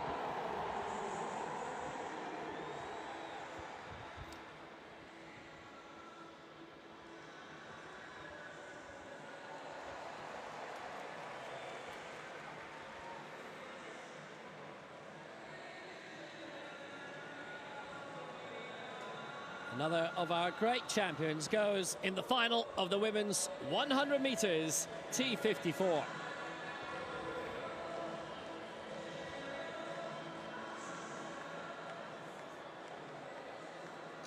Tatiana McFadden, the world record holder.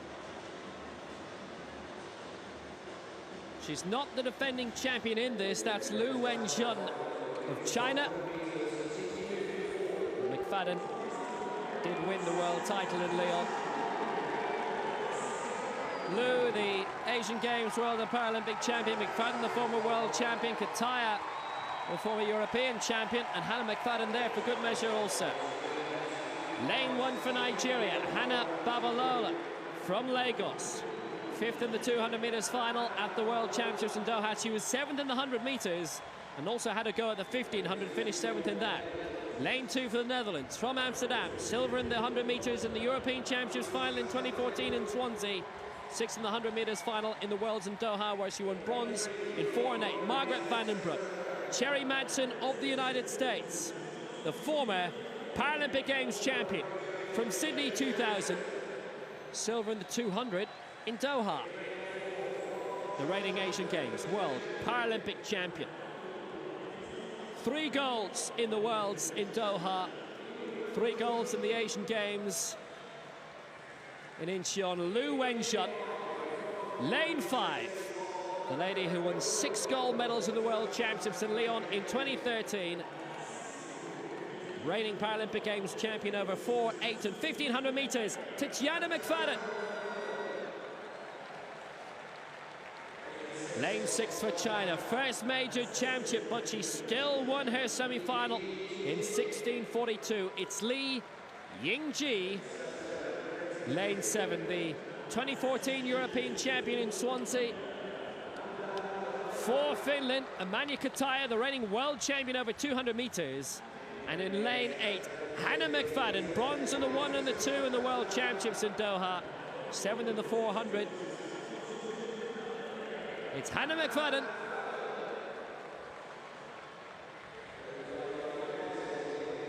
Tatiana McFadden has won 15 global titles in her career.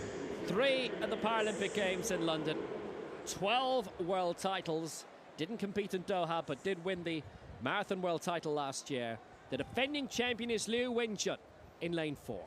Babalola 1, Vandenbroek 2, Madsen 3, Lu, McFadden, Lee, Kataya McFadden, and they're underway, and it's a good start by Lu and McFadden. Actually, McFadden sliding back a bit, Lu going brilliantly in lane 4. Moving up also is Lee. It's Tatiana McFadden moving up, trying to get into the medals, but it is Lu Wenjun who's going to win this. Tatiana McFadden is in 2nd place. In 3rd is Lee. It's 16 seconds dead, unofficial, and Lu Wenjun defends her title successfully for China.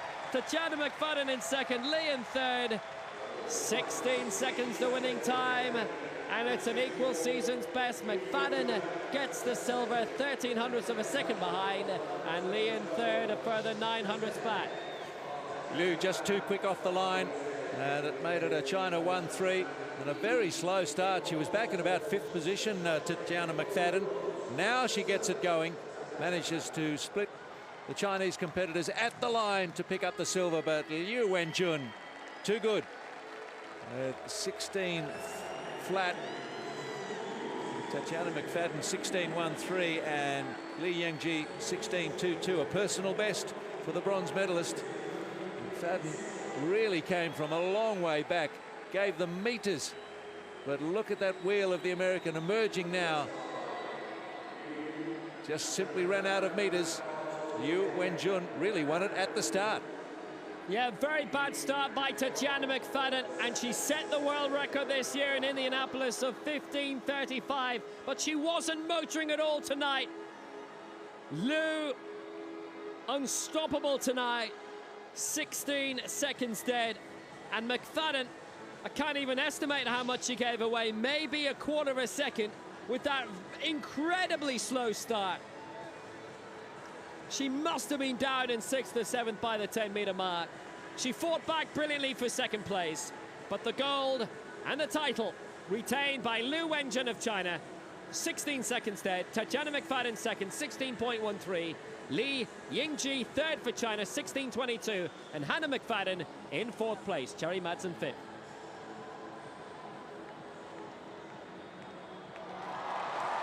And the 7-timer will not happen for Tatiana McFadden. So I've got a men's high jump underway. It's the T42. Started with 12 in the field. And the Arno Bolt's record that has stood since 1980 and won't be falling anytime soon, 1.96 m. This is how they started. Athletes from Ghana, Egypt, India, Brazil, Poland, Argentina, Germany, the Netherlands, the USA, and China.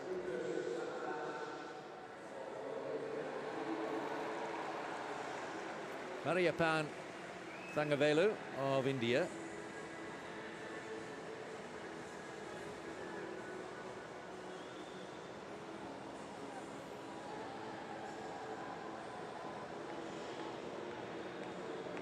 And a comfortable clearance there.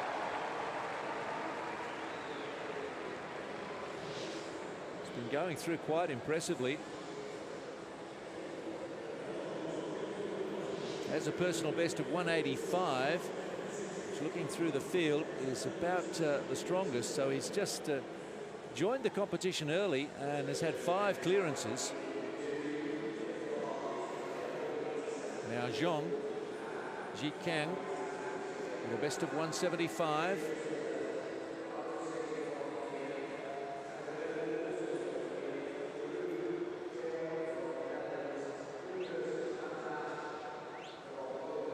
And over he goes.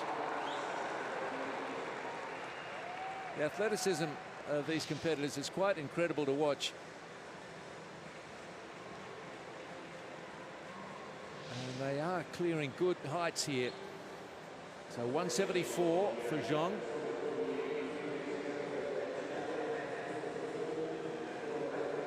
And like Thangavelu, no misses so far.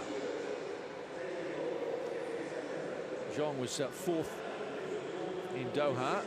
This is Avellaneda of Argentina.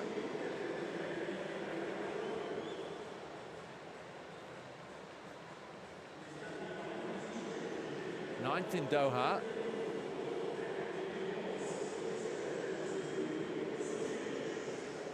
Straight approach to the bar. 22 years of age from El Dorado.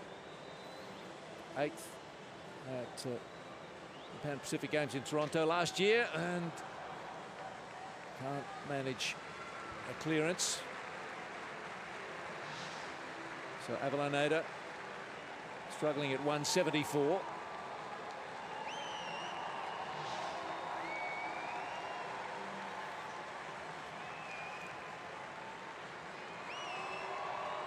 Back to the track.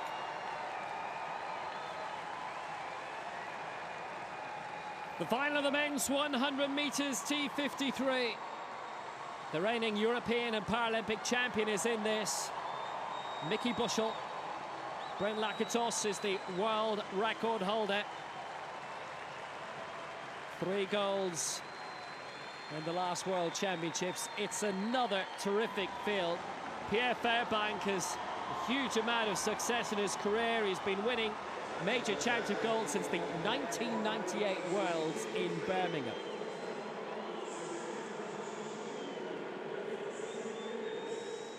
Lane 1, Brian Seaman for the United States, 4th in the 400 and the 800 final in the World Championships in Doha, based in Illinois. Lane 2 for China, Li Yuzhan, the former World and Asian Games champion, won this 100 meters in Christchurch in 2011. 2 golds all the same in Doha. Lane 3, 3 golds, the 1, the 2 and the 8 in Doha, the World Championships 2015. Won the 1, the 4 and the 8 of the Para-Pan Ams in Toronto last year. There's Brent Lakatos. Lane 4 for France, Pierre Fairbank. Gold in the 2 and the 8 of the Europeans 2014. Bronze in the 8, the 1 and the 4x4 in the Worlds in Doha. For Brazil, Arisvaldo Silva. Won his semi-final, got a Paralympic record. Bronze in the 100 meters in 2013 at the Worlds. Lane 6 for Thailand, Pongsaran Payo, silver in the 2 and the 4x4, bronze in the 4 in the World Championships in Doha. Here is the reigning European and Paralympic Games champion for Great Britain. It's Mickey Bushell.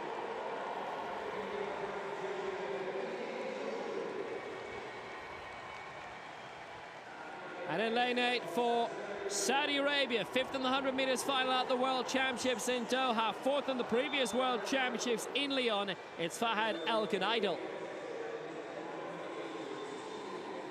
Brilliant quality again right across this field.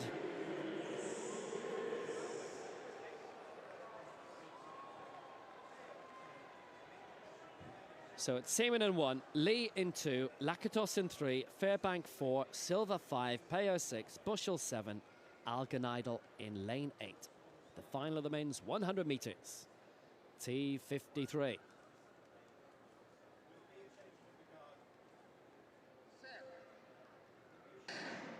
And away they go, and away Lakatos goes. Fairbank right alongside, but Lakatos is fine, perfectly here for Canada. He's well ahead of the rest. He's going to be the Paralympic Games champion. Oh, Canada's Brent Lakatos, 14:44. 100th of a second outside his Paralympic Games record from the semi-final, and it may be rounded down.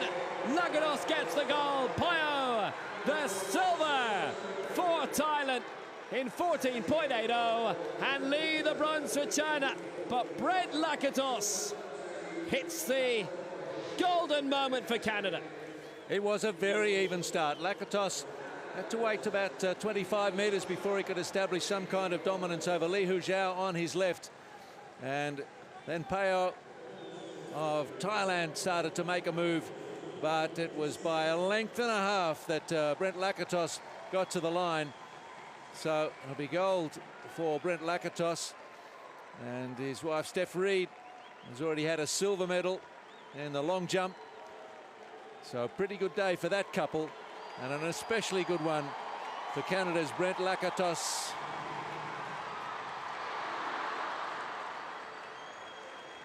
Brilliant success for the Canadian. His first Paralympic gold. 2 very swift times from today, 14:43 in the semi-final, 14:44 today. Just watch as the front wheel lifts in the early pushing, how important it is to keep the chair on track. Drift out of the lane and there's trouble for you. And look at the acceleration from Brent Lakatos as he eases away from the field. Turns to have a look at the time. Even had the luxury of sitting up towards the end. His 4th Paralympic Games, his first Paralympic gold. 3 silvers previously in London, but now he will be top of the podium and he will feel top of the world. Pratnakidos wins 14:44. Payao with the silver for Thailand, and Lee the bronze for China.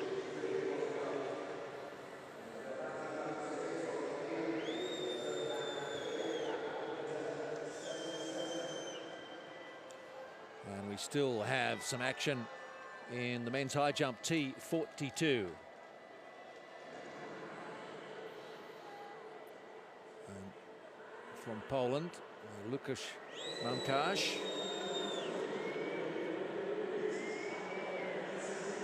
He's jumped clean so far. And he's now looking at 1.77 m. Has a personal best of 1.82. 28 years of age. Three before him have failed at this height. And he does also. Not by much. Maybe he's got it in him today. Mamkarz. Close to a clearance. So that's his first failure at 1.77. Bhativaran Singh of India is the only man to clear this height so far.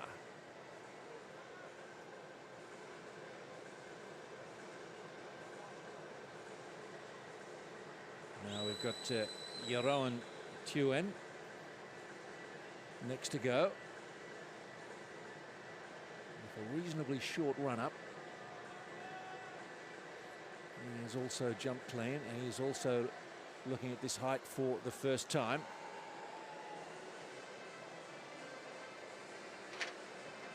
No. I actually think he might have touched that with his hand on the way over. That reflected a lack of confidence at this height. Well, there's several contacts there, but no clearance for Tuen either. So still it's just Varun Singh of India sitting back relaxing while he watches the others struggle at 1.77 m. Now Sam Grew of the United States, only 18 years of age, from Middlebury, Indiana. And over he goes.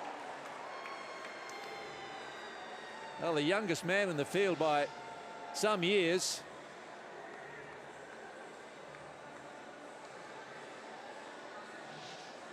Yes, Middlebury, Indiana, population 3,420.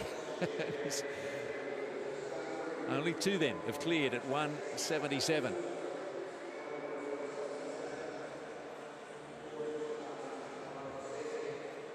Now, Thangavelu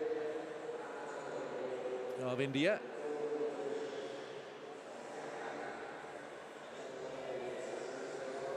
Jump clear so far. First try at 1.77. Oh, so close to being over.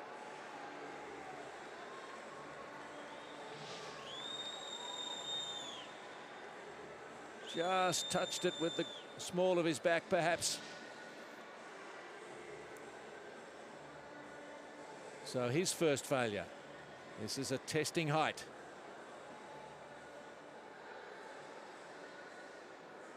And we'll come back to that action shortly, but it's about to resume on the track.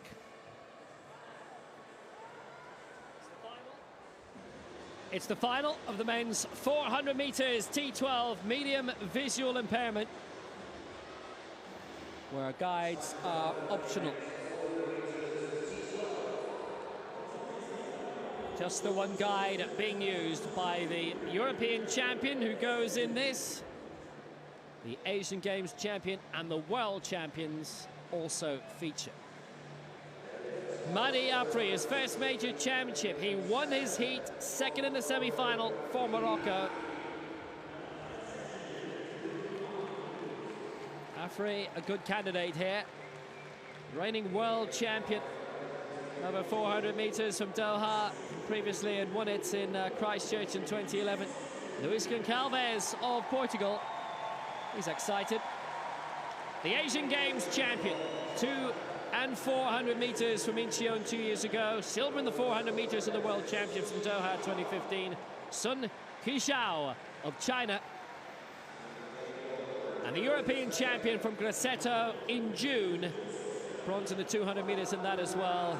Juan Muna Martinez of Spain, alongside Juan Enrique Valles, his guide.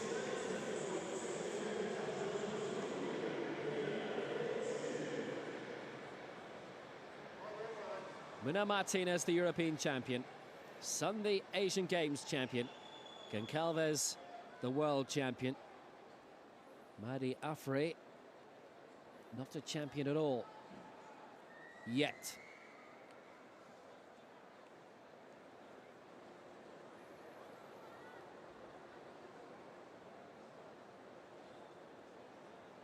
The final of the men's 400 meters, T12. They're away, solid starts from all four. Muna Martinez in 1, Sun in 3, Goncalves 5.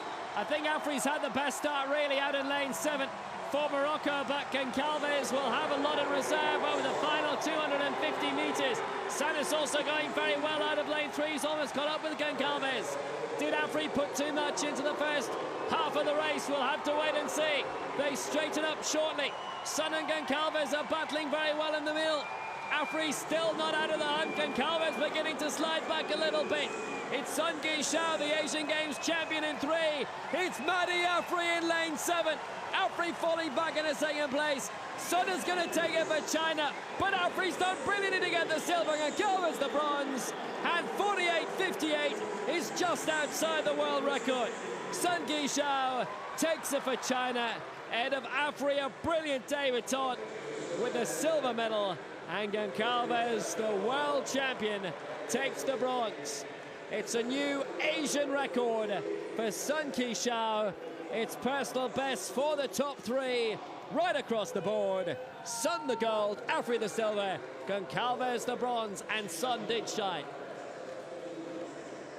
Well, Mahdi Afri, you don't have too many choices out wide in lane 7. He had to go out hard. He did that.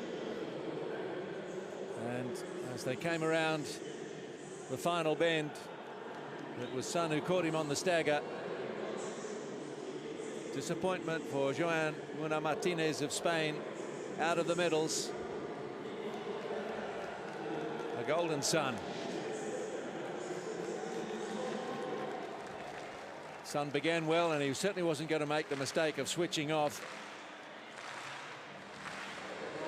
Had caught Afri by the time they hit the home straight and didn't concede any ground once he got there. A brave race run by Mahdi Afri in second, but Sun was able to comfortably hold on. He was drawn well in lane 3. Goncalves will collect the bronze. 4th place to Muna Martinez of Spain. Look at the reaction of Afri as he crossed the line. He knew in little glance that he had got the silver medal. He was the only non-champion going into this, his first major championship, and he picks up a superb silver medal, does the 20-year-old. But Sun is the champion. 48.57, 500ths of a second outside the world record. He'd finished second behind Goncalves in Doha. He's turned that result on its head. Hot stuff.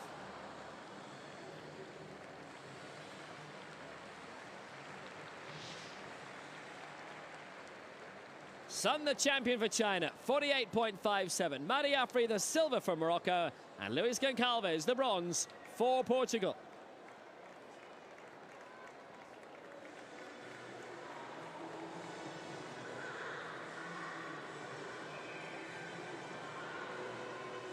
Men's high jump is continuing, the T42 category. We've had another go over at 177. That was Mamkash of Poland, the Thangavelu of India. Next to give it a try. He's failed once at this height.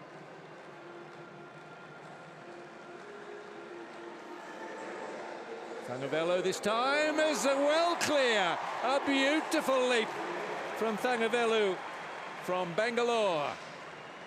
21-year-old Oh, he's got a couple of centimetres to spare as well.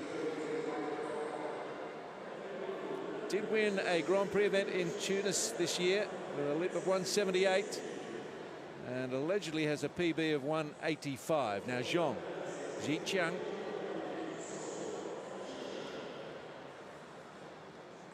unable to clear at his first attempt at 177, so we've now had two fail at 177 and then clear.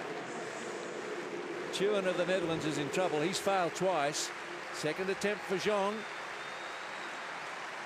And over!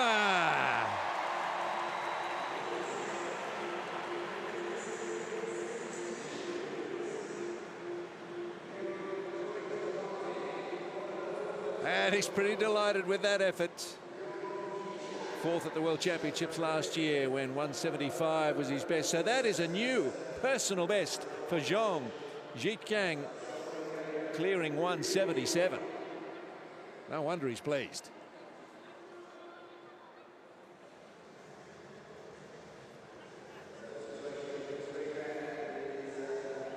So we only have one jumper who has got through completely clear so far, and that is Bharti Varun Singh.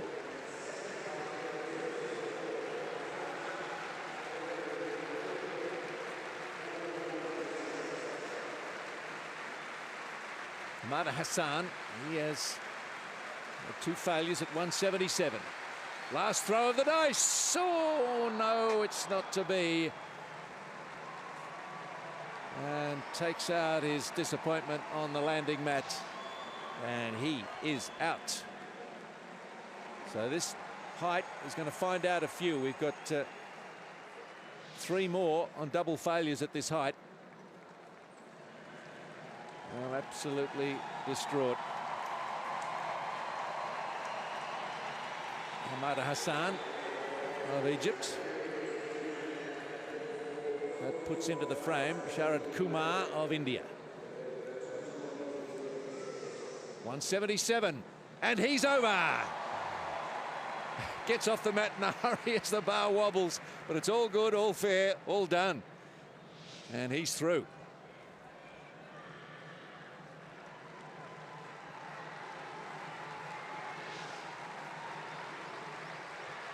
So 177, and Kumar has a personal best of 180, so maybe there's a bit left for him. Flavio Reitz of Brazil.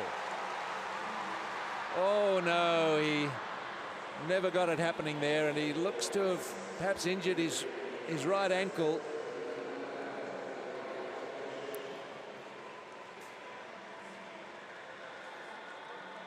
So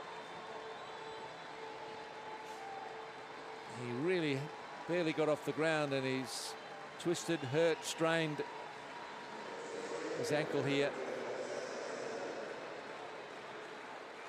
He played right through the bar, so something obviously went horribly wrong.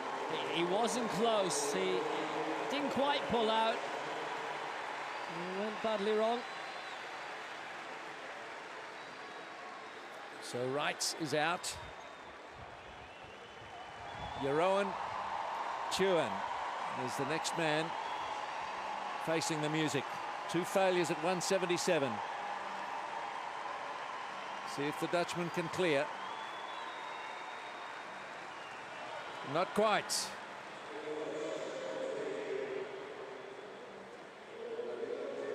So this height, 177, has knocked out three.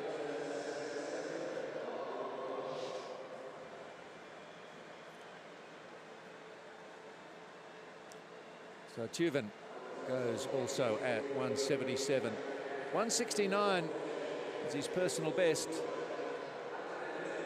Did clear 174, so he's had a good competition. There's a new personal best. And there's a few of them in this competition. Zhong of China. Tuin of the Netherlands, personal best for him. Avellaneda of Argentina out of the competition, but a PB at 171.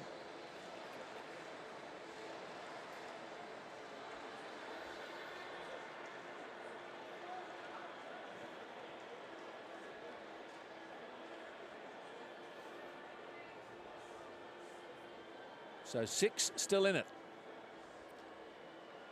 And 12 began.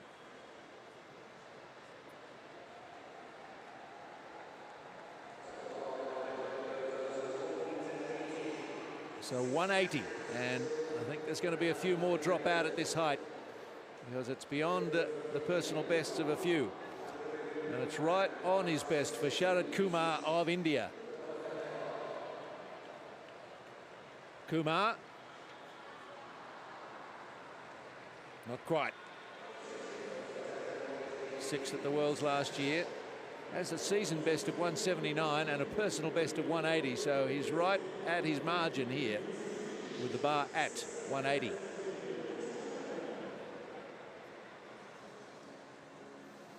Here's the man who's looked most impressive so far. Bharti Varun Singh has cleared every height, came in at 165 and cleared there, 168, 71, 74 and 77, all at the first attempt.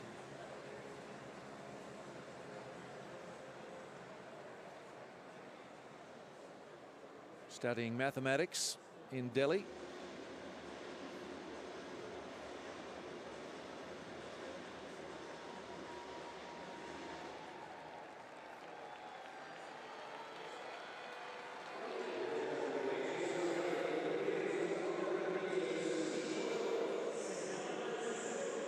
Pause there as we join another victory ceremony.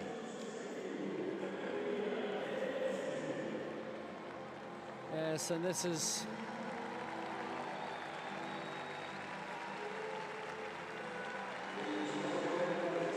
fabulous performance from earlier tonight. Women's 100 meters.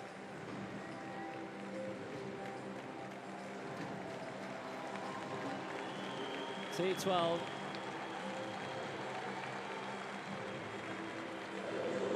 We had a world record in this, of course.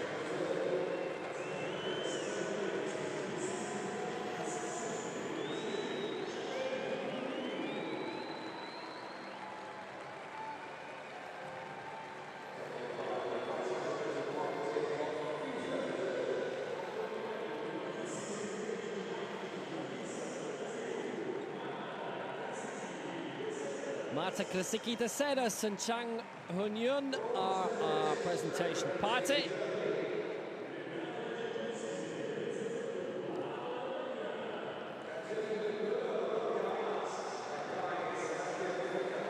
Catherine Butter-Rothgart, for the first time, has a global medal. She's had to wait a long time. The double European champion over 100 and 200. Had come so close previously. 5th place twice in the World Championships in Doha. A 5th place in Beijing 2008. She wasn't at the last Paralympics. And 2 4th places in Athens 2004. She's had to wait a long time. But it's bronze for her and for her guide, Sebastian Fricke. Worth waiting for.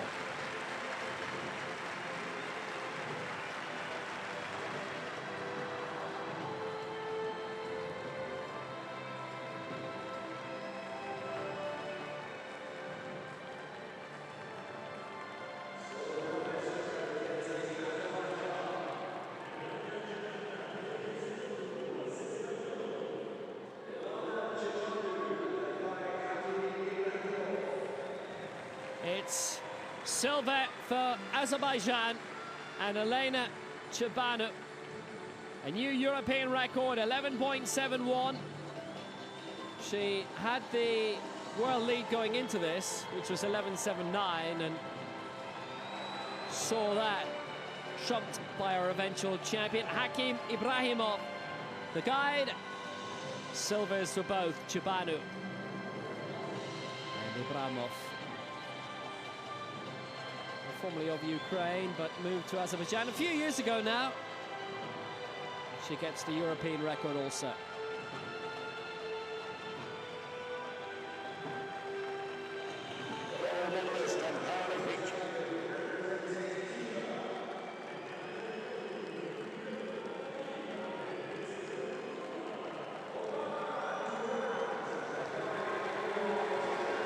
Amara Duran has done it again.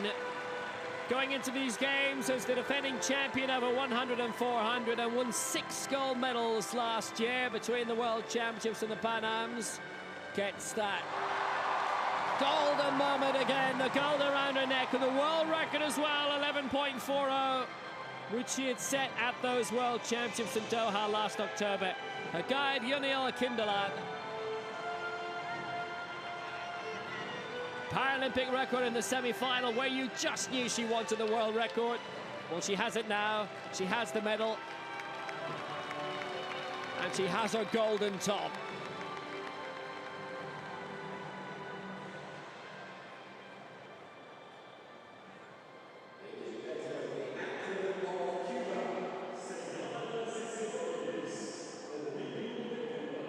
Cuba's gold, Amara Durant.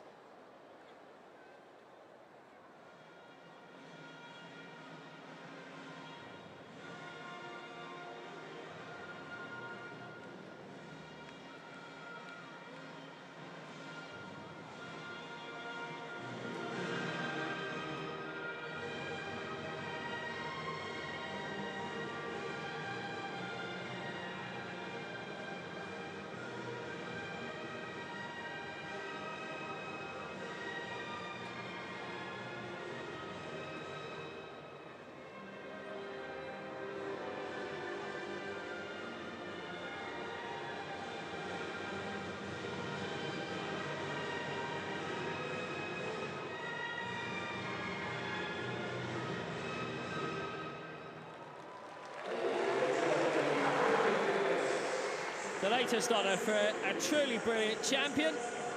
Amara Duran, quicker than the rest. Gold medal a la 2011 and 2012 and 2015.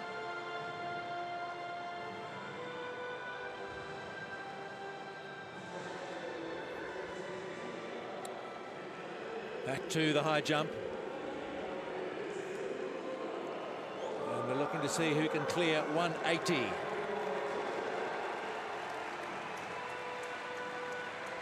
Mariappan Thangavelu of India. Can he get over? Yes, he can. What a jump. Can't believe it. Not just that he cleared it, but how easily he did it. Has cleared 185.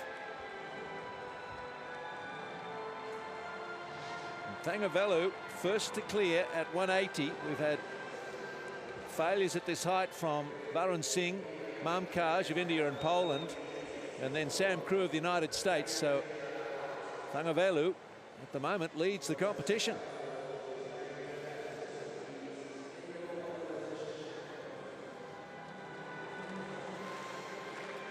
Now China's Zhong Jichang has already jumped the personal best at 177.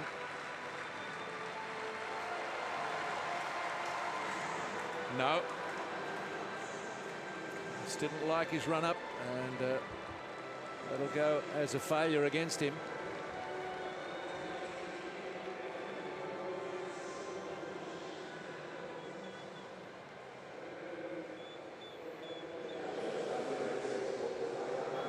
So no good there for Zhong Chichang. Now Bharti Varun Singh, 21-year-old from Delhi.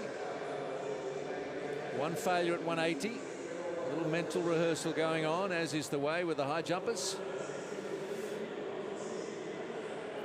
Can he join his teammate Thangavelu with a clearance here? Indeed he can. Barely brushes the bar. So we've got two over at 180 and India sitting in gold and silver position.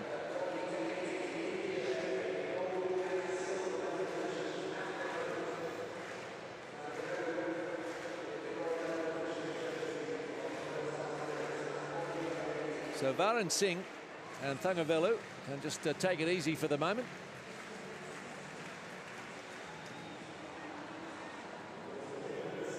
The pressure instead shifts across to Lucas Mumkash of Poland.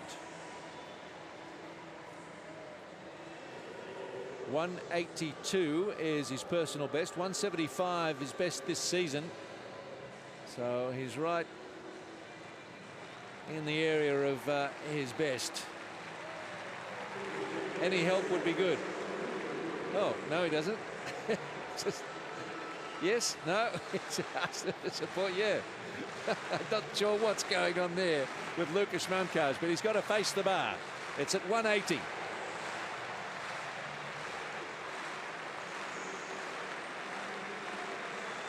Mumkash on his way. No, not quite. I think he feels he had it in him that time, and it just wasn't quite there.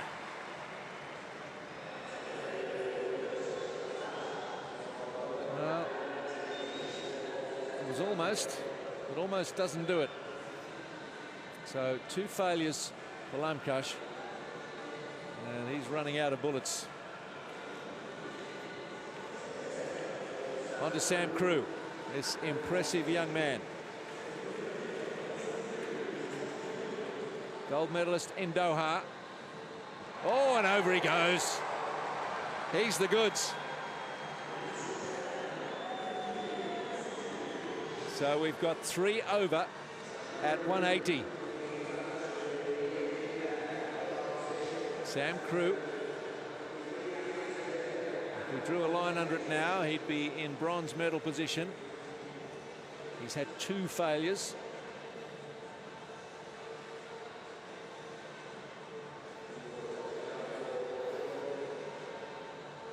Now Zhang.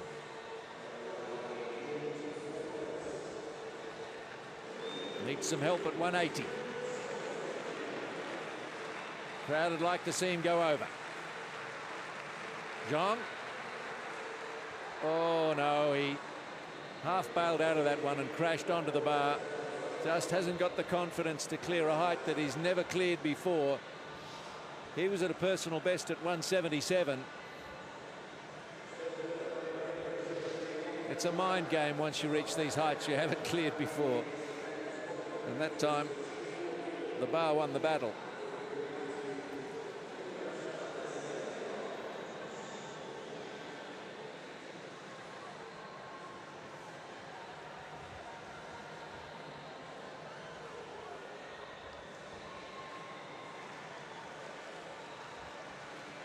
Now, Mumkash.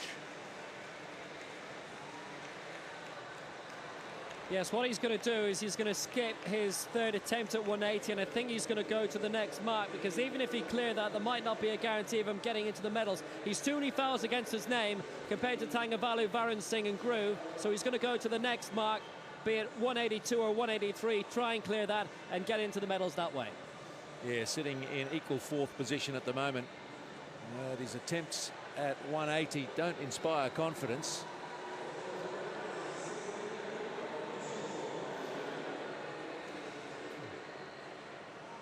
So that hands the challenge across to Zhang Xichang.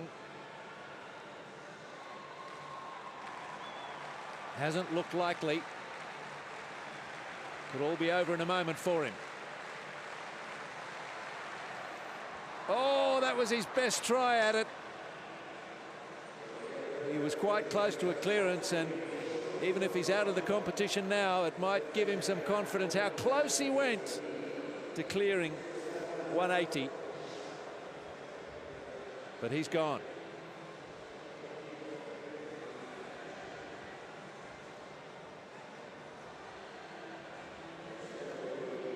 So still in it, Varun Singh of India, Sam Crew of the United States, Thangavelu of India, and Lucas Mumkash, who set out at 180 after 2 failures.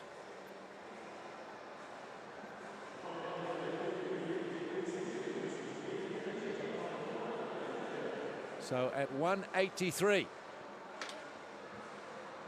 not to be for Kumar. Shake of the head, not impressed.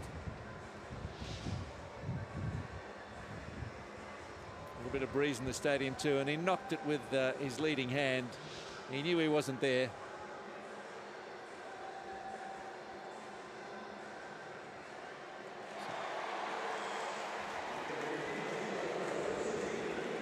So Kumar, a failure.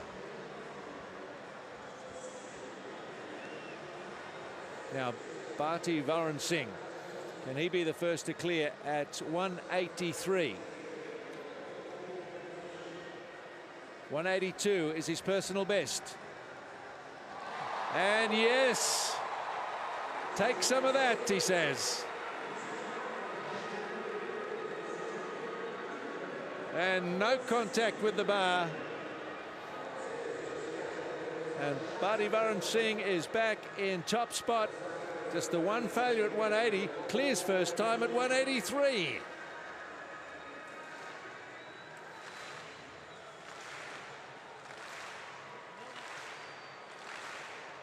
Another big track final. The men's 100 metres T44. This has been a big highlight of the past 4 years. It's been a regular jazz between Johnny Peacock and Richard Brown, even if they weren't up against each other regularly in championship competition.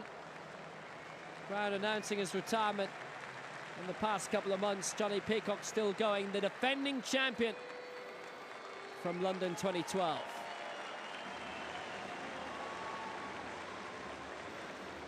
The former world champion, Jerome Singleton of the United States, who won his title in Christchurch in 2011, going in this also.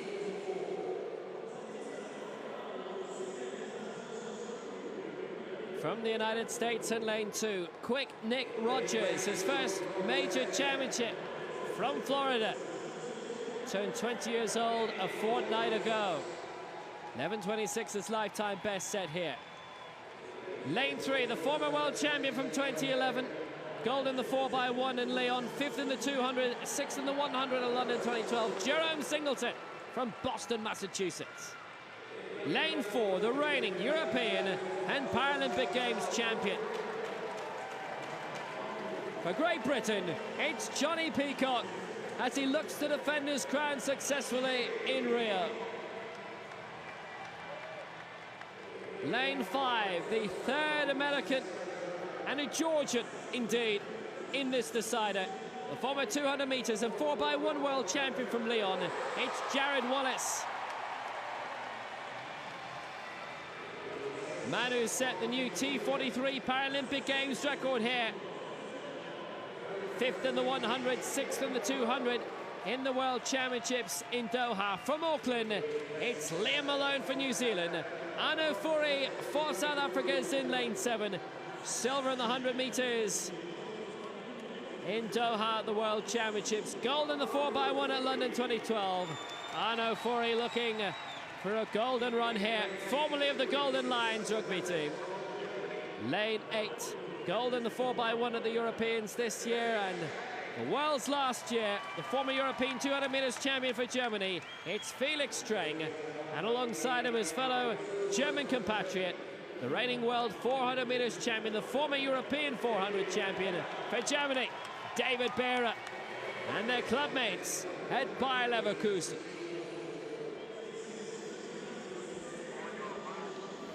Peacock putting his title on the line again. 3 from the United States, 2 from Germany, 1 each from South Africa, New Zealand, and Great Britain. Peacock, one of the great heroes of London 2012, on a repeat mission in Rio.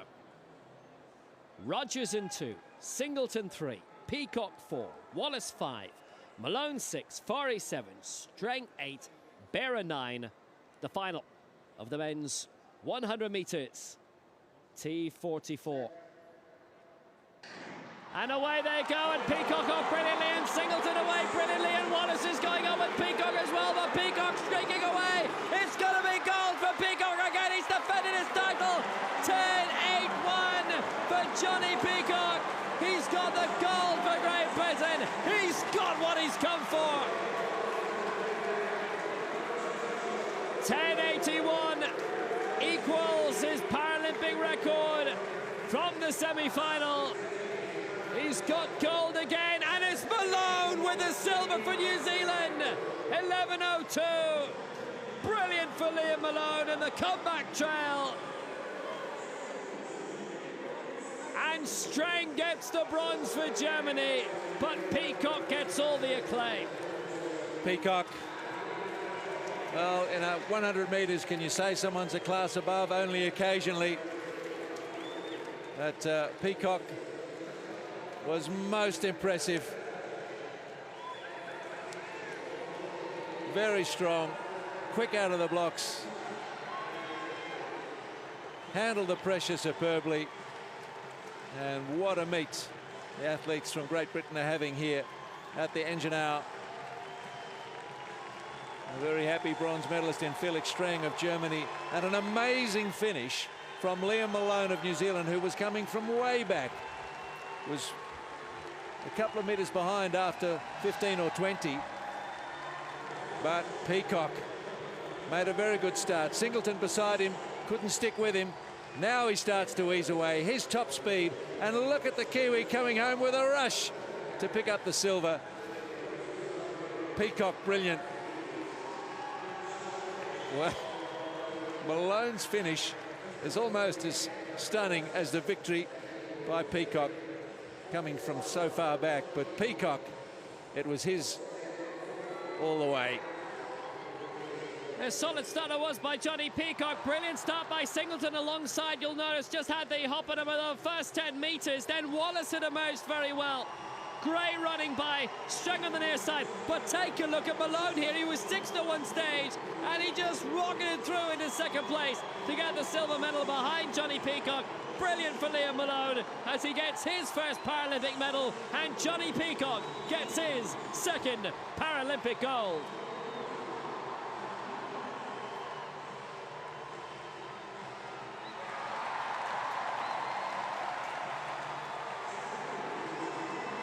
A result that means a huge amount. Now with Felix Strang getting the bronze medal. Great support and congratulations for him from David Berner. Johnny Peacock with a goal, 10.81. Malone, silver for New Zealand, 11:02. And Felix Strang, the bronze for Germany, 11:03.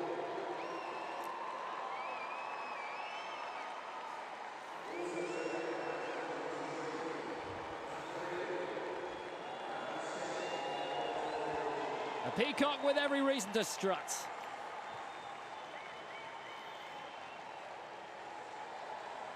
The podium's ready.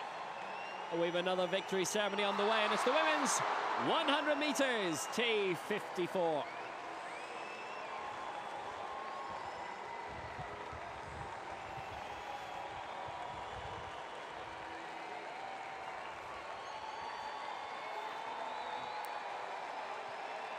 Still a good bit of action to come on the way. Men's high jump to conclude.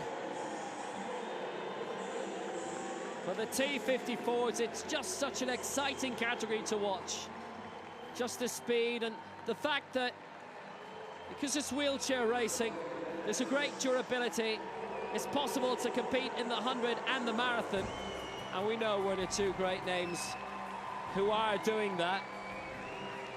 Tatiana McFadden in the drive for 7 golds. Well, it's a drive for 7 medals now because she hasn't got the gold here.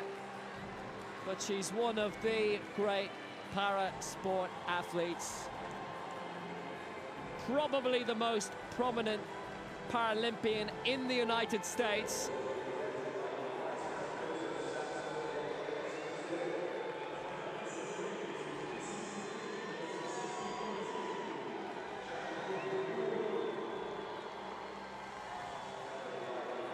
It's quite tight between the top 3 in the end.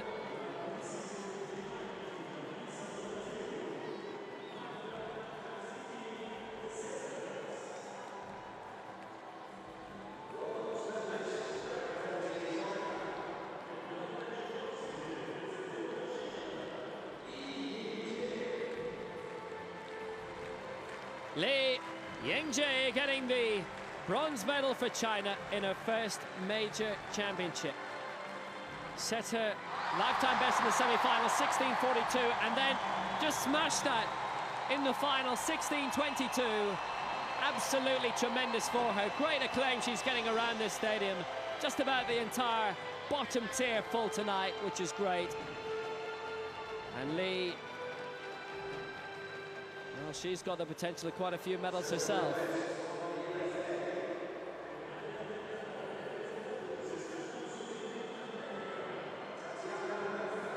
Tatiana McFadden, 4 medals at London 2012. She's on the push for 7 here, and this is the first of them. She was in good form going into this. It was a very bad start. She'll probably be the first to admit that. And Tanya Gray-Thompson, who knows about these things, just said to me a little earlier, if it was a 120-meter race, she'd have won that. Unfortunately for Tatiana, just the standard 100. But it's a silver, and it could be the first medal of 7. And who's to say the rest won't be gold?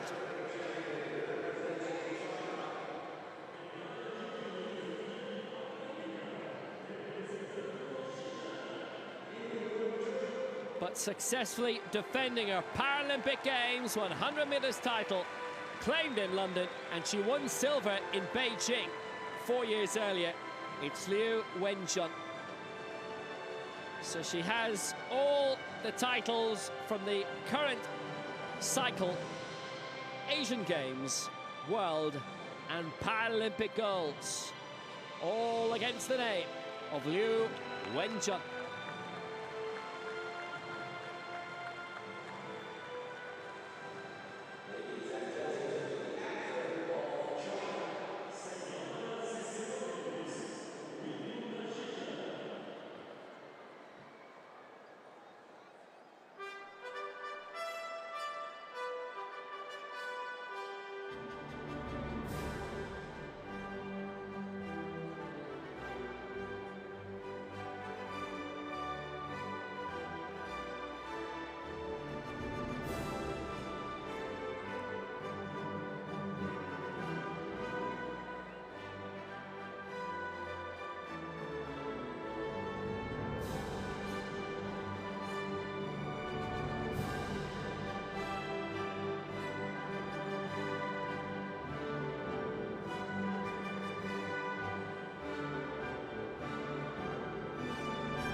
It's Liu Wenjun. She's got the gold again. She is the one to beat in this category.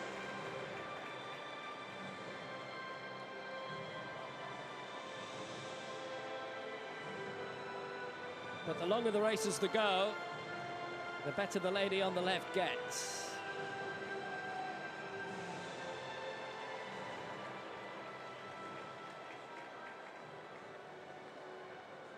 Liu Wenjun wins this time. We're back at the high jump. Men's T42. And the bar is at 189.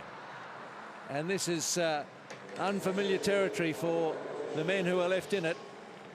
Bharti Varun Singh, who's just had his first failure at the height. Sam Crew of the United States. And Mariappan Thangavelu of India.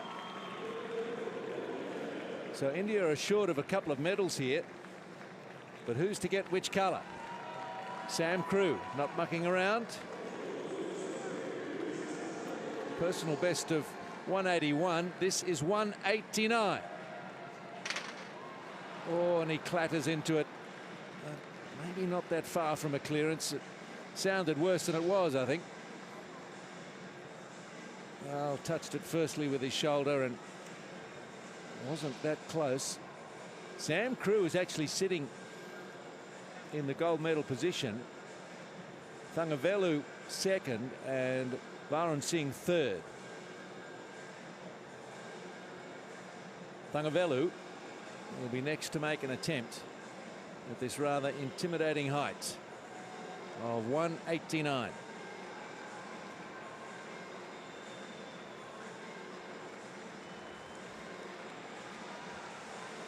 21 years of age.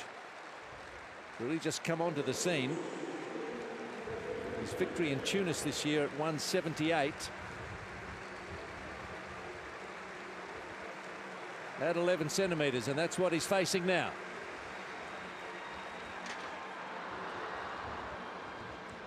Not to be.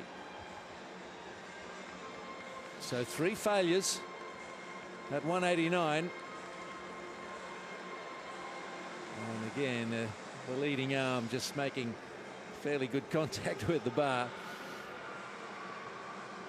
Thangavelu in second spot as we sit now.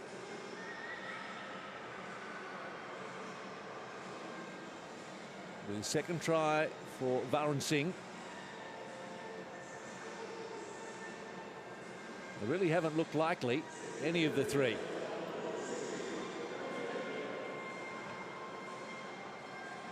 Fifth in Incheon 2 years ago, Varun Singh. Fifth in Doha, where he cleared 175. Oh, nearly. He knows that was close. Maybe that'll give him some confidence for his third attempt. Well, that's as close as we've come at this height. There's no mucking around with these competitors. Sam Cruz ready to give it another go straight away. 189. No.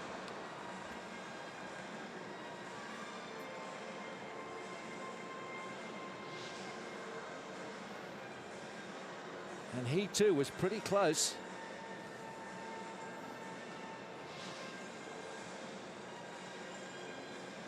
Nice camaraderie between the competitors left here, just the three of them. 2 from India, 1 from the United States. Mariyappan Thangavelu. Second attempt at 189. No one's clear at this height. 3 left in it.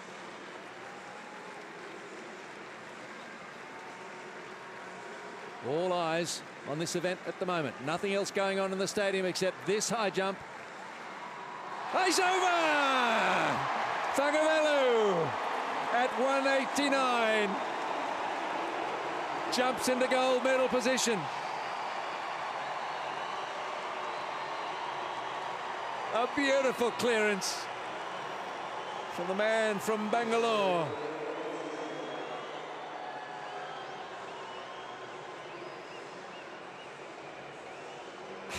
What a lovely smile.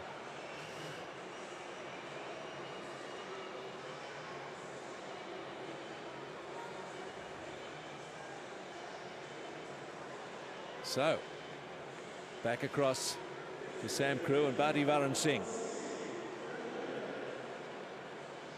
Should be Varun Singh next to go, and it will be.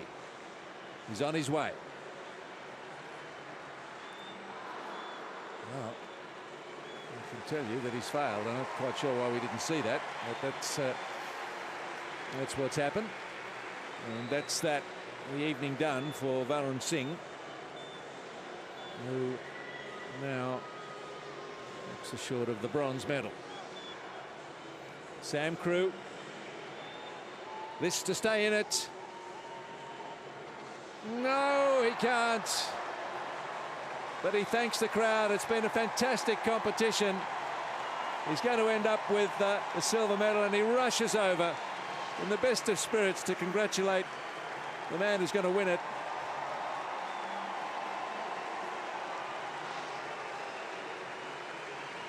He's had a ball. He's jumped to a new personal best, Sam Crew, of 186, failing at 189. Now does Thangavelu want to lift the bar a little higher? He's won the competition.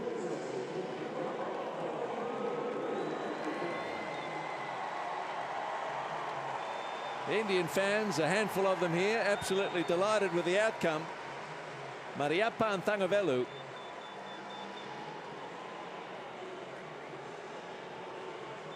The only man over at 189.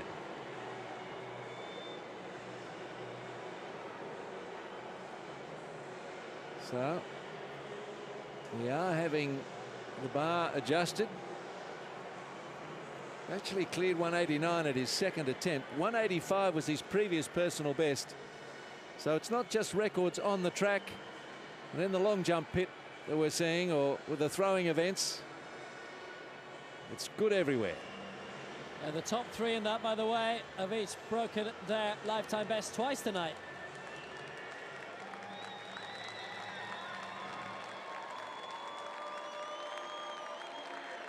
The victory ceremony for the women's 100 meters T11.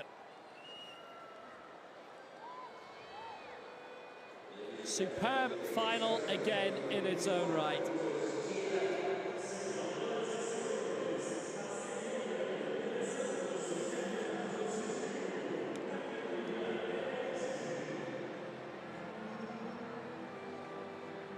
Well, I'm not sure I've ever come across a race like this with so many big names that was as open as this. And our winner, remember, for a period today was not in the final. She'd been disqualified after winning a semi-final, had been considered a guide, had been giving her too much help. Had set the world record in that. It had been expunged, and then there was a successful appeal from Great Britain. Reinstated in the final. Marta's back.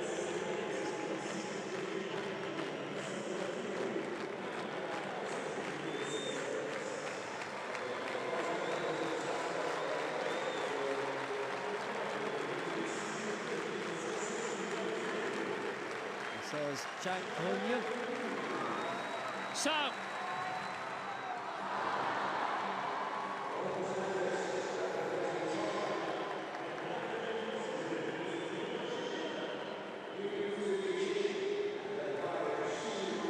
Liu Kujing, who was the reigning world champion, still is.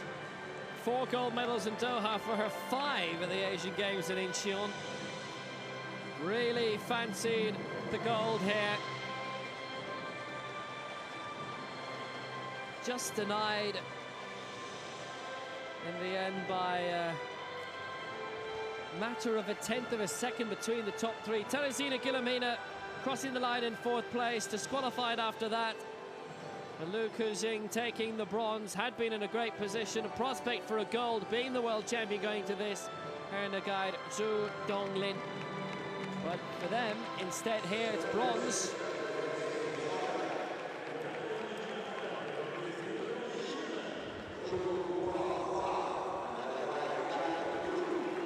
Zhu Guhua had been a very good champion in her own right at T12.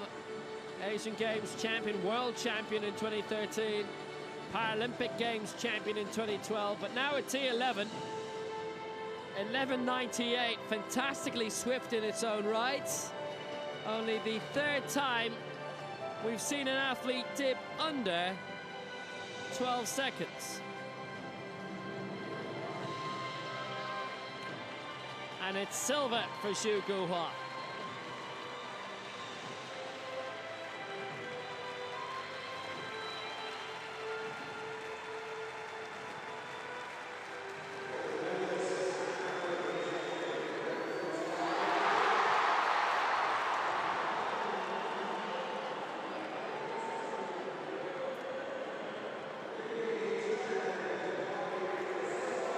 It's a brilliant success for Libby Clegg, the former European and world champion, twice a Paralympic Games silver medalist in 2008 and in 2012.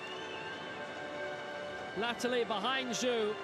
And now they're both T11. They were mixing with Liu, mixing with Guillemina and with Santos, and Libby Clegg alongside Chris Clark is the Paralympic Games champion, having set the new world record in the semi. It's been a real golden night for Britain.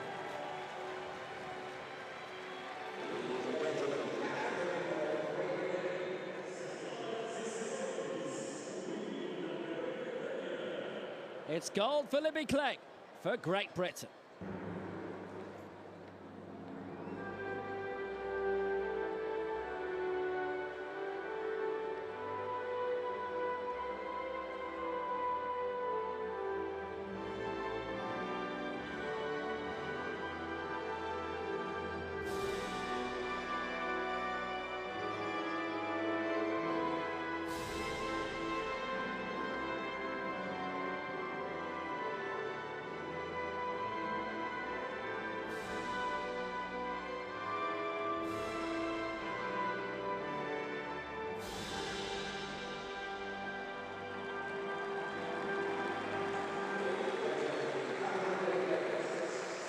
Well, there's no doubting it's the result of her life. A big result coming into the final as well, having had that DQ against her name after the semi. It's going to be a very crowded top step.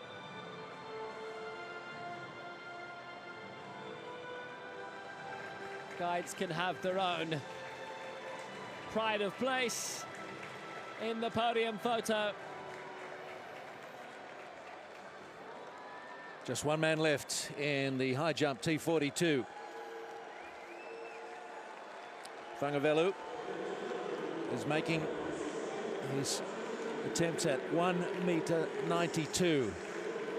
He's assured of the gold medal. He's got one attempt left.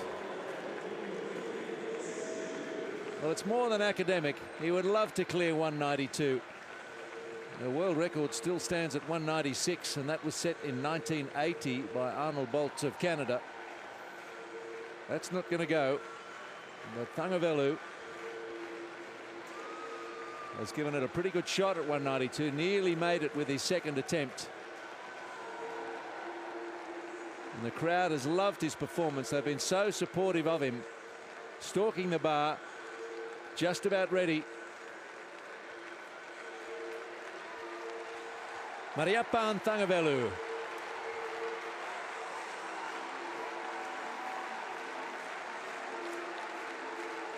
The gold is in his pocket. Can he carry it over the bar one more time? No, he nearly did. He nearly did. But it's all good for the 21-year-old from Bangalore. Just brushed the bar.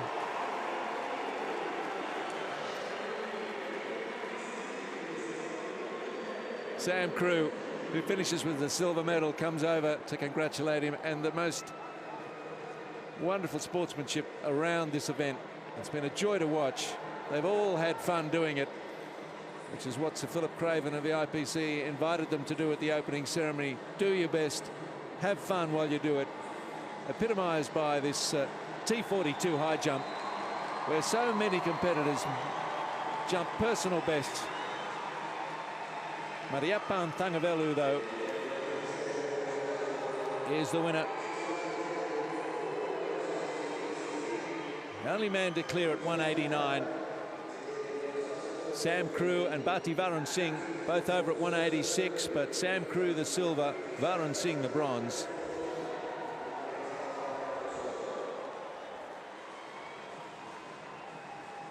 India didn't send a big team to these Paralympic Games, just 19, 16 men and 3 women. Of the 16 men, 3 were in this high jump final and 2 have got medals.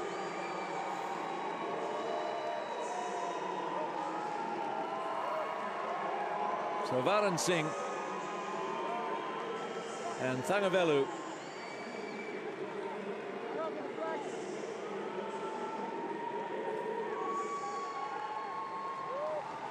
not a lot of height about Thangavelu, but he's certainly got some elevation.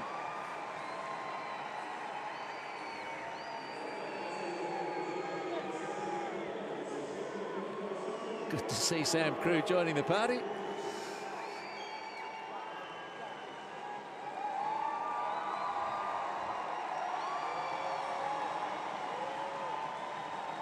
"12 in the field." They started to get sorted out at about 177 when a few dropped out. At 180, we only had 5 in it. 186 sorted out a couple. And the only man over at 189 was Thangavelu. So Mariappan Thangavelu of India takes the gold. Sam Crew of the United States the silver. Bronze to Bhati Varan Singh of India.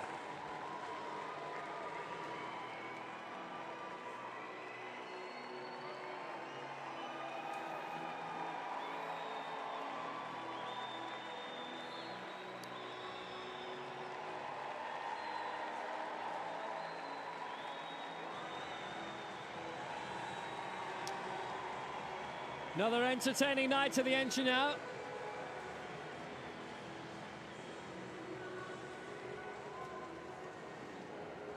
Amongst the field events in this session, women's discus F11. There were 9 in the field for this one. Isabel Campos of Brazil.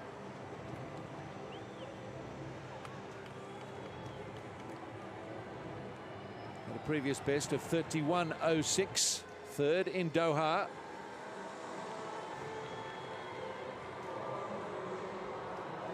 And a 32.60. So a new personal best for Campos. Tang Hongxia of China.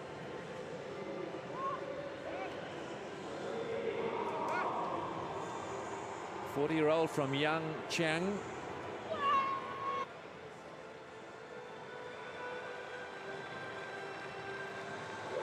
That's a good one out to 35. And she threw 35 even and 35.01. Zhang Liangmin, world record holder at just over 40 meters. Gold in London, silver in Beijing.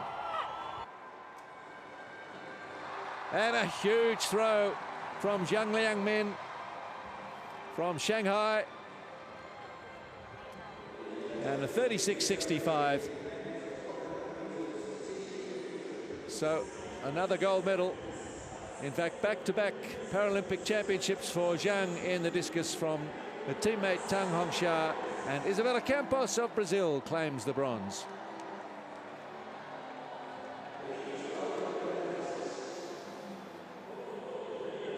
Victory ceremony for the men's 100 meters. T53.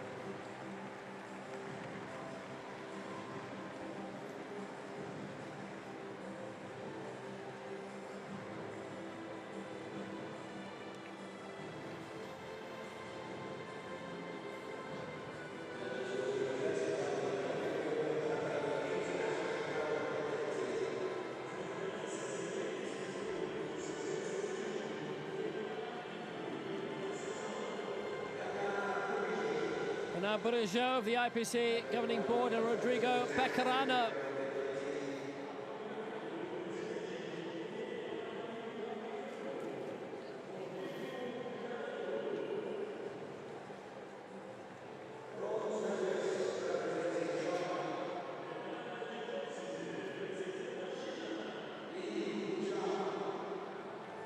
Li Huzhou of China, the former world champion, out from 2011. He's still the reigning Paralympic Games champion over 200 and 400 meters, and also in the 4x4 in London. Gets his Paralympic Games in Rio underway with a bronze medal here. The reigning Asian Games champion over 4 disciplines as well. A handy bronze for Li Huzhou.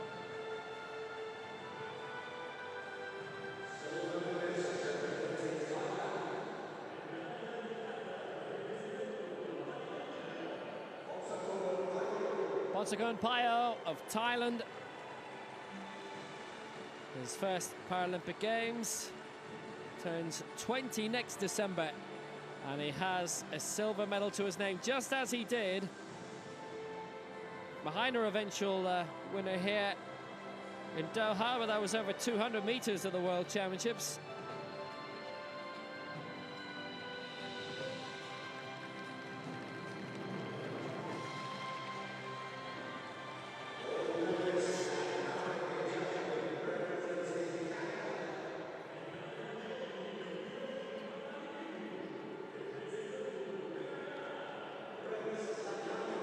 Ray Lakatos takes the gold medal for Canada. 3 golds in the World Championship in Doha and 3 golds at the Para-Pan-Ams on home soil in Toronto. He had only previously won 3 silver medals at the Paralympic Games. Competed in Athens, Beijing and London, and now hits gold in Rio.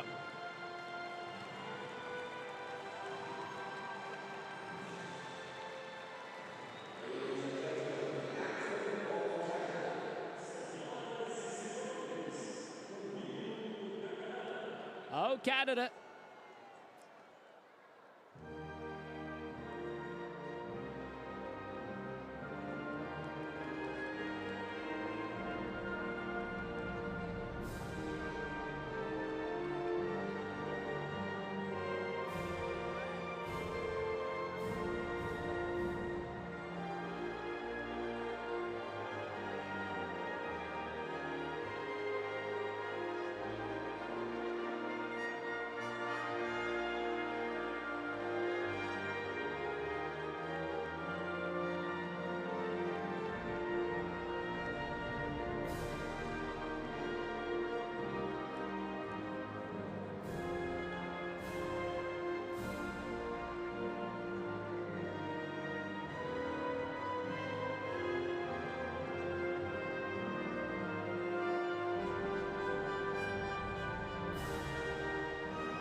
Now we normally see fire in the eyes, that ruthless glint. We don't normally see him like that, but then we don't normally see him at the top of a podium at the Paralympic Games.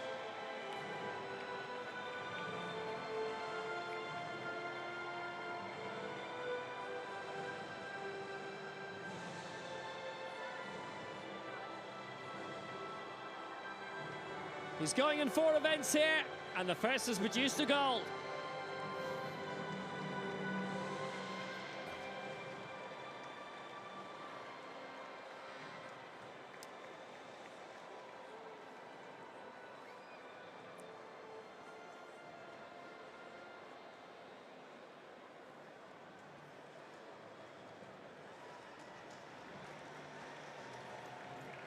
Good to see so many of the fans staying for the medal presentations at the end of the session.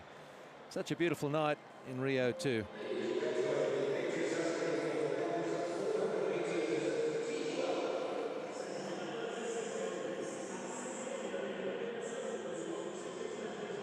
Next medal ceremony, the men's 400 meters T12.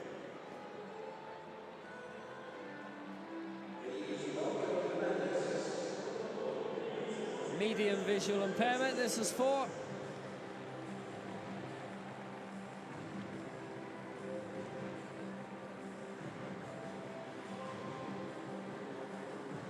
We saw a time in this so close to the world record set in the final at London 2012.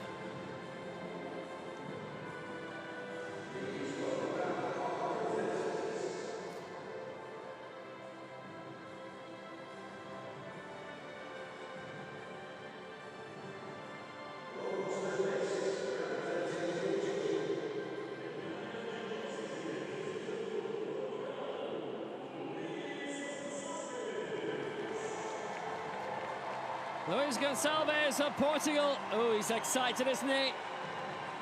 Twice world champion. And now he picks up his 2nd Paralympic medal. Previous coming in 2008.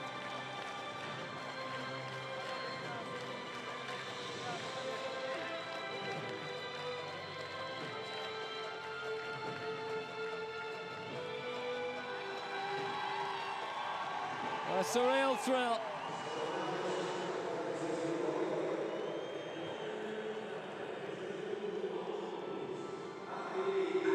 Matti Afri, the 20-year-old, the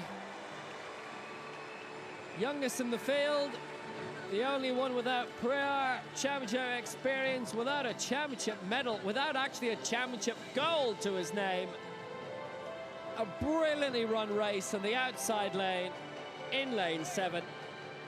And he gets a very hard-earned silver. Lifetime best of 49 seconds dead.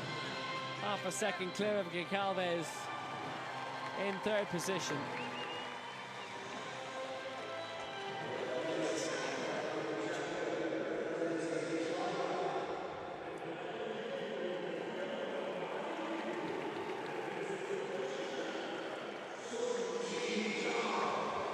It's Sun Tishao who takes the gold at this Paralympic Games for China to go with his golden double at the Asian Games 2 years ago in the 200 and the 400. He won silver in the 100 there.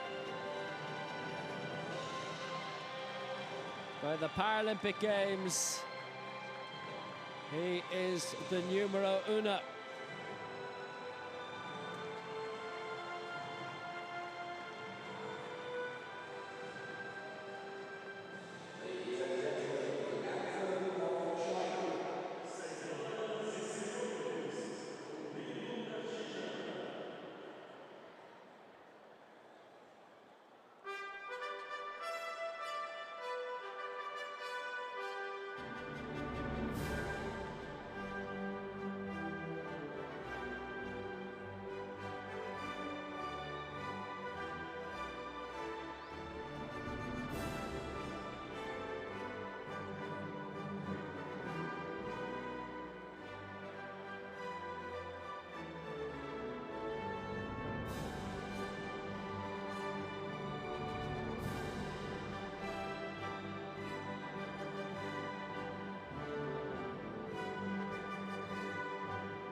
Glory for China, their 5th athletics gold medal. Sun always shines on TV.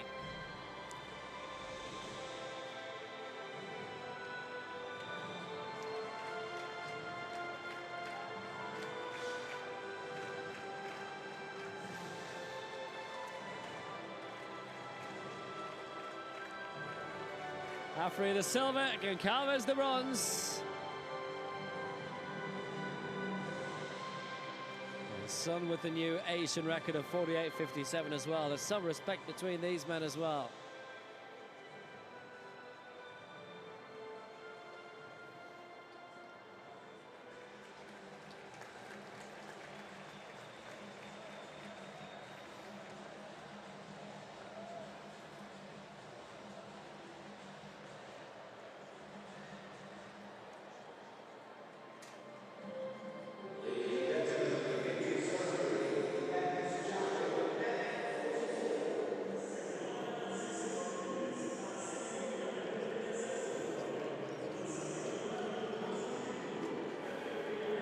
Medal presentation for the men's javelin F44. Great competition, this one. It included a world record for the man from Trinidad Tobago. Regional record for Canada with Alistair McQueen, and another medal for New Zealand with Rory McSweeney.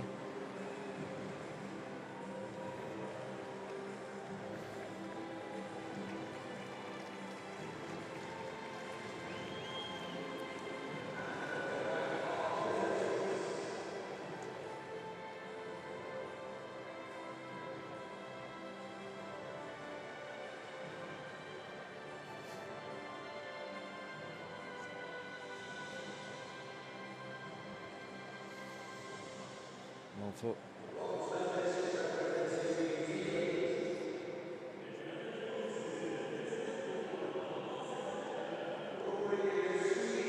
a 54.99 thrown by Rory McSweeney with his 4th attempt. 6th at the Leon World Championships 3 years ago. Made his debut in Christchurch in New Zealand 2011. 2nd in Doha last year. and bronze medal at these Paralympic Games in Rio.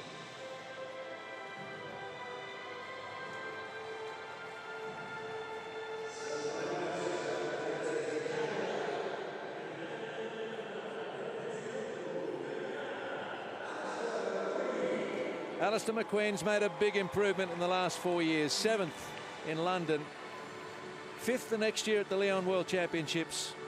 A man from Calgary throwing a regional record of 55.56 with his 5th attempt.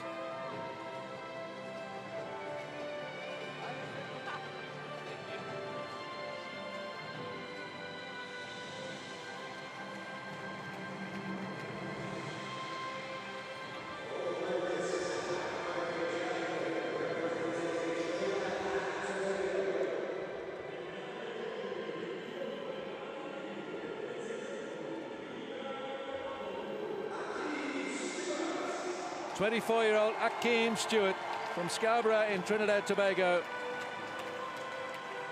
4th at the Worlds last year.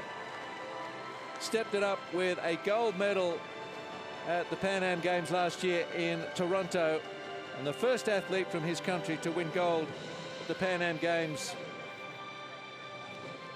And a world record, 57.32. He already owned it. It was 54.77 before he smashed it.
Trinidad and Tobago's first medal at these Paralympics is a gold, and it belongs to Akeem Stewart. Silver to Alistair McQueen of Canada, and bronze to New Zealand's Rory McSweeney.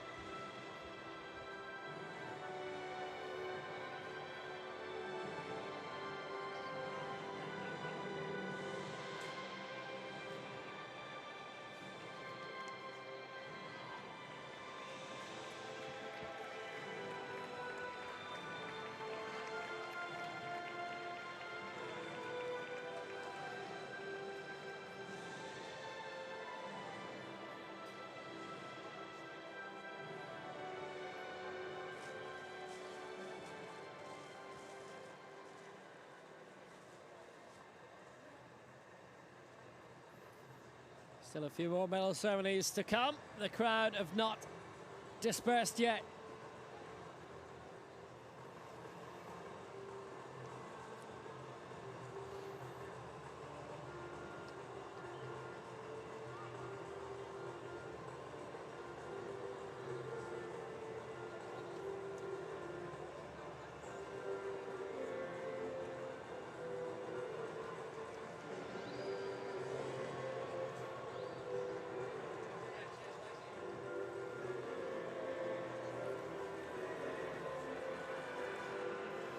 Women's Javelin F34, another field event to bring you up to date with.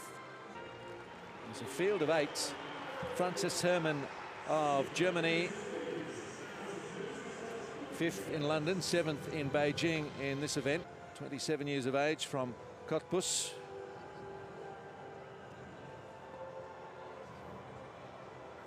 And Herman's best effort was an 18 metres, 0.16. It was her 3rd attempt. Couldn't better it than the last 3. But it put her into bronze medal position. Marjaana Heikkinen of Finland. She was 3rd 4 years ago in London. Had a 4th in Doha at the World Championships last year. 49 years of age from Kuopio.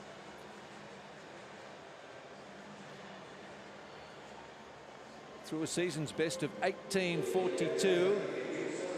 Also with her 3rd attempt.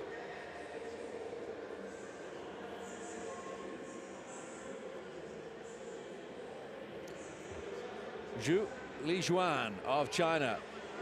World record holder at 20:98. But this was under serious threat, all competition from her. She broke the old mark several times, but her best effort, 21:86, came also in the 3rd round. So she's beaten her old world record by almost a metre in this competition to convincingly claim the gold. 22-year-old from Zhuzhou in Jiangsu province in eastern China. 21:86, a comfortable, convincing win.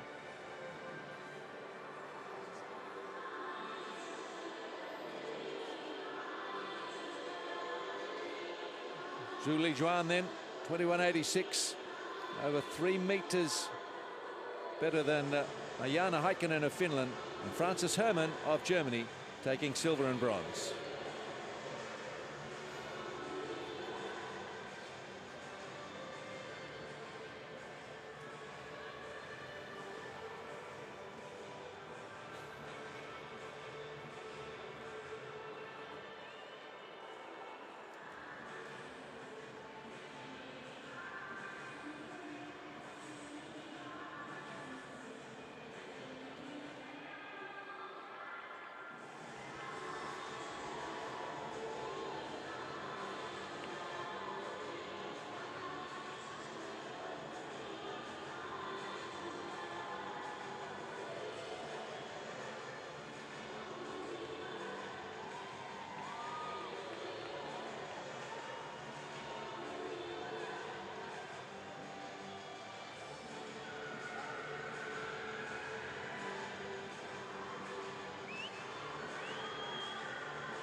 Medal presentation now for women's discus.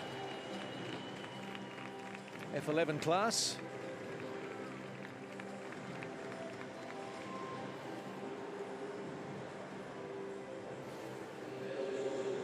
Isabella Campos will bring some joy to the Brazilian crowd.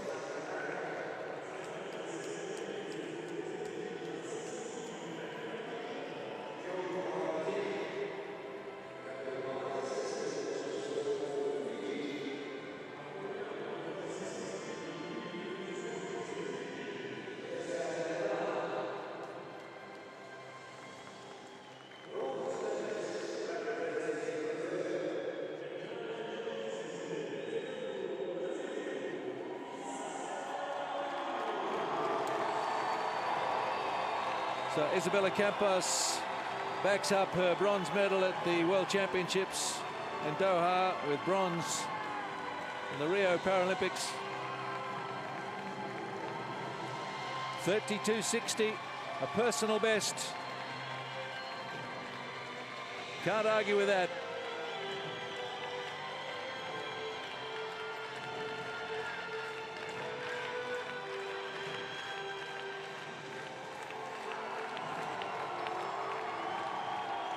The 35-year-old, to rapturous applause, receives the medal. And a Tom mascot.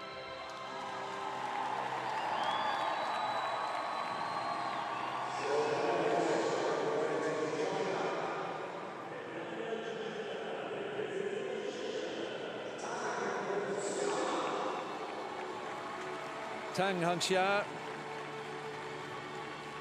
veteran in the field at 40.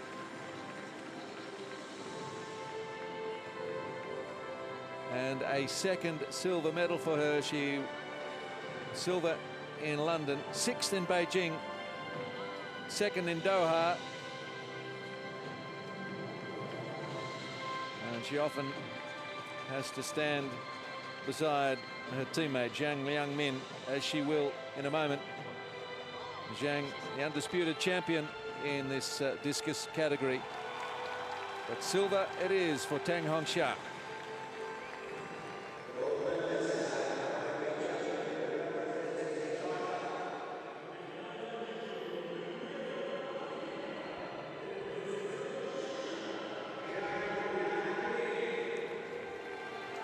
Zhang Liangmin from Shanghai, gold medalist in London, silver in Beijing, gold again in Rio.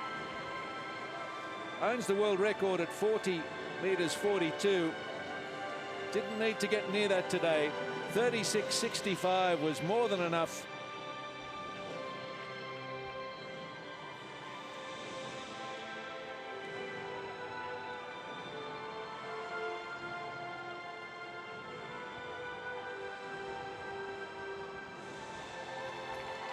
Not for the first time, a 1-2 for China, with Brazil in bronze medal position.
Congratulations to Zhang Liangmin of China, her teammate Tang Hongxia, and for Brazil, Isabella Campos.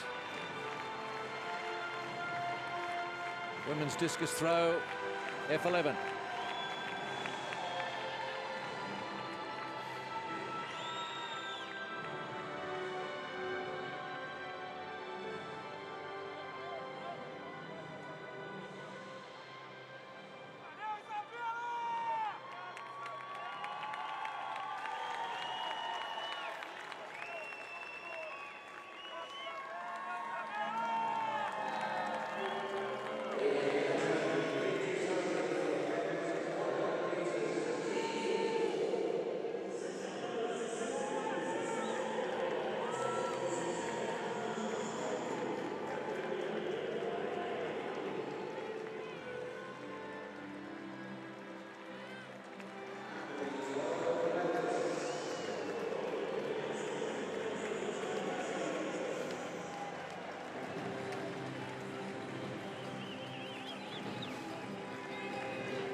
Felix Strang with a time of 11:03, just 100th of a second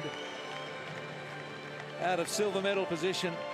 Remember, it was an amazing finish from Liam Malone that got him into second.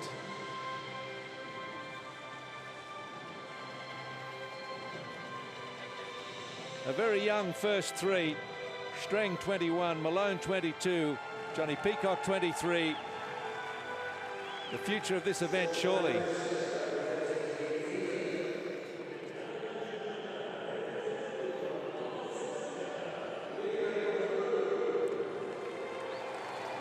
Malone moves forward.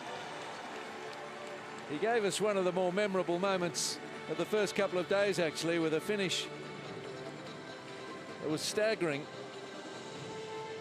He was meters behind after 30 meters and possibly sixth with about 20 meters to go, and then suddenly second.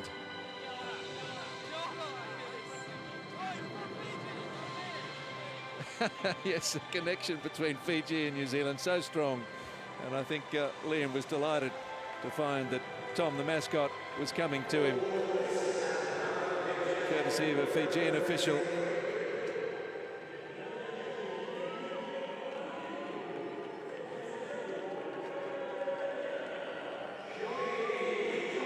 But Johnny Peacock with a Paralympic record of 10:81 was absolutely awesome in this final. On what has been another golden night for GB at the track.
Gold end to Great Britain's Johnny Peacock, Liam Malone of New Zealand the silver, Felix Strang of Germany the bronze.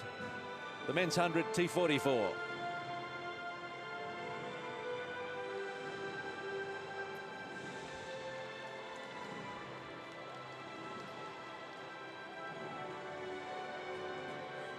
Better take a photo of it. I'm sure there'll be others. Well, that's good to see. It'll be good to see it in years to come. Liam Malone, the man with the camera, or the phone, or both.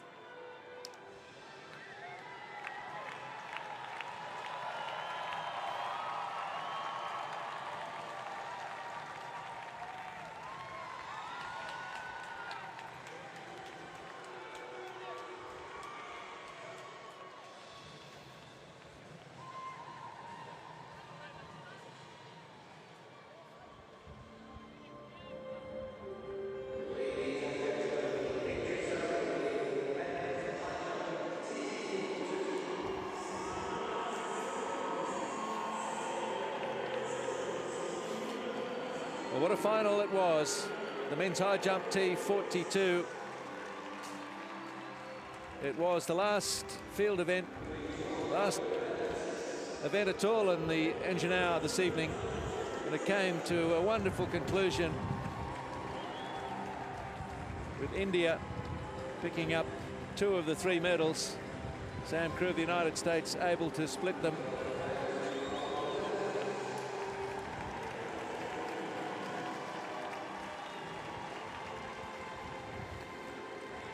Mariappan Thangavelu, the only man to get over at 189.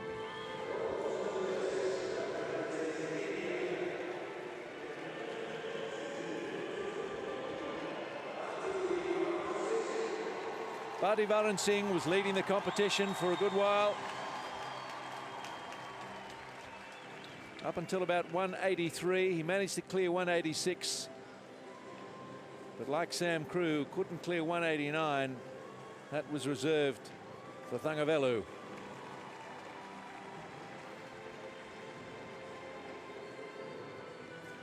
Varun Singh, 21 years of age, from Delhi, where he's a student.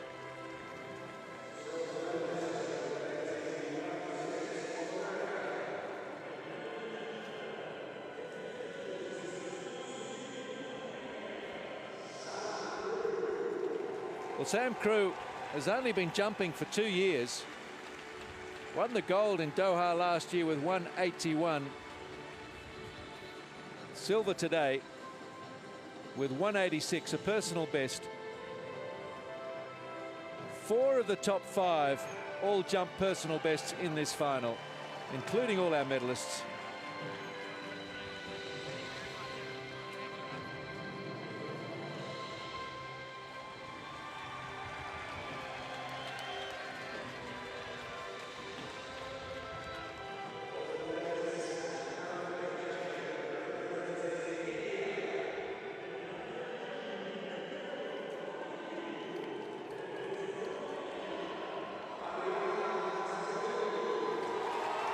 So Mariappan Thangavelu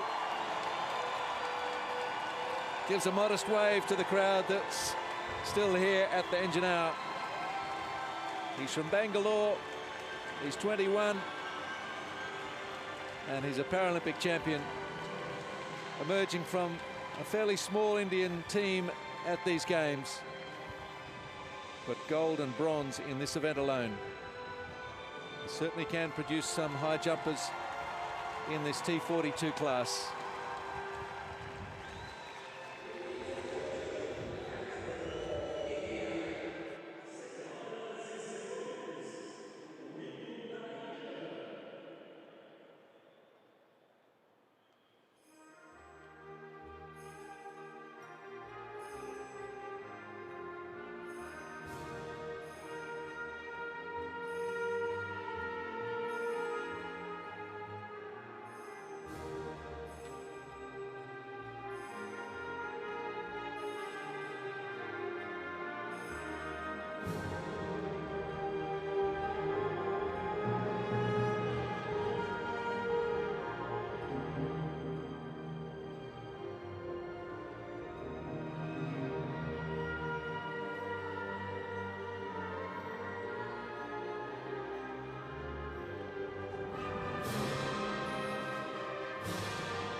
Thangavelu and Varun Singh first and third. Sam Crew of the United States claiming the silver. It was a hot competition, a highly entertaining one, and a high quality one with so many personal bests set.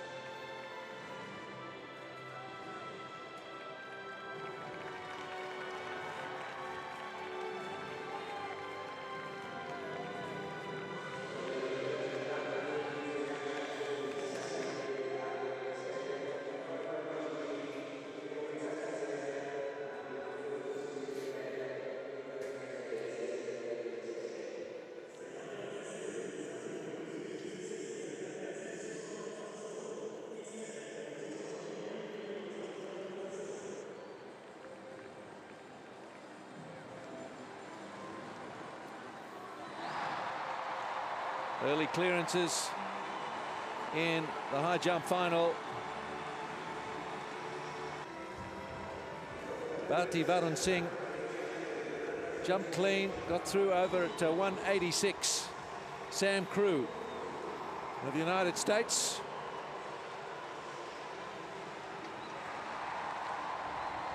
also at 186. In fact, at his first attempt, only man to do that. But 189 would prove the stumbling block. Crew and Varun Singh couldn't clear it, but Mariappan Thangavelu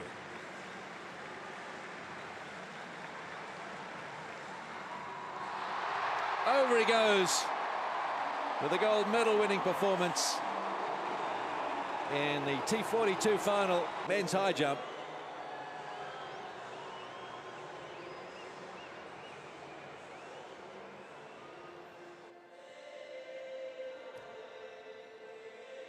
So Mariappan Thangavelu clearing 189. Crew and Varun Singh both on 186, but Crew claiming the silver medal. Crew, I beg your pardon.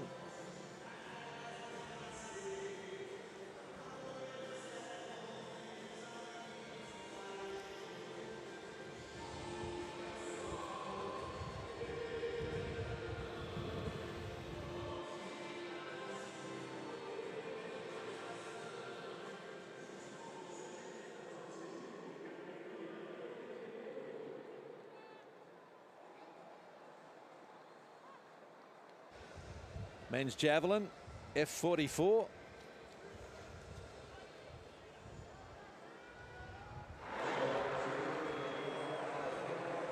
Rory McSweeney of New Zealand. 54.02, best up to this point.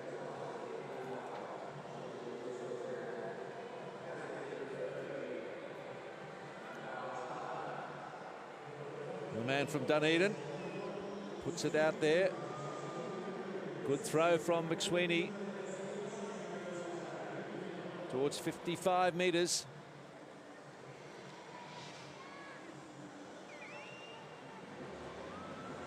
McSweeney with a personal best of 55.80. Not far shy of that.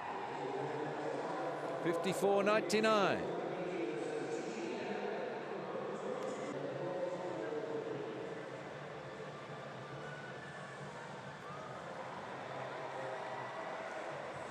Alistair McQueen of Canada.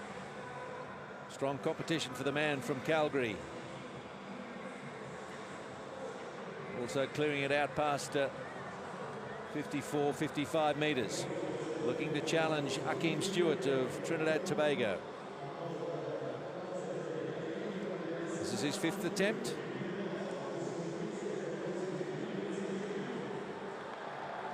And that's better than 55. Fair throw and a fair distance. Down to the runway he goes. The javelin flies.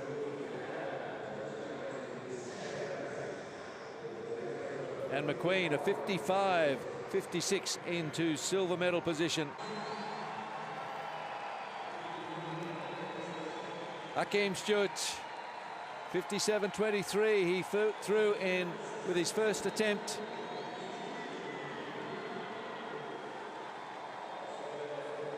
He's in world record breaking form. Another huge throw from a big man. And this will be another world record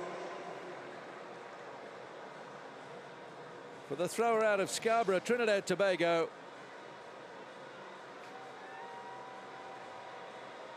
He's all power. There's not a lot of velocity on the runway. That doesn't matter. He can put it out there. And with his final attempt, a 57.32 to set a new world mark in the men's javelin, F44. Confirming that Stewart won it with a 57.32. McQueen of Canada, the silver. McSweeney, New Zealand, the bronze.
Well, another wonderful evening session at the Engine Hour, full of world records, great performances, joyful winners, and silver and bronze medalists as well.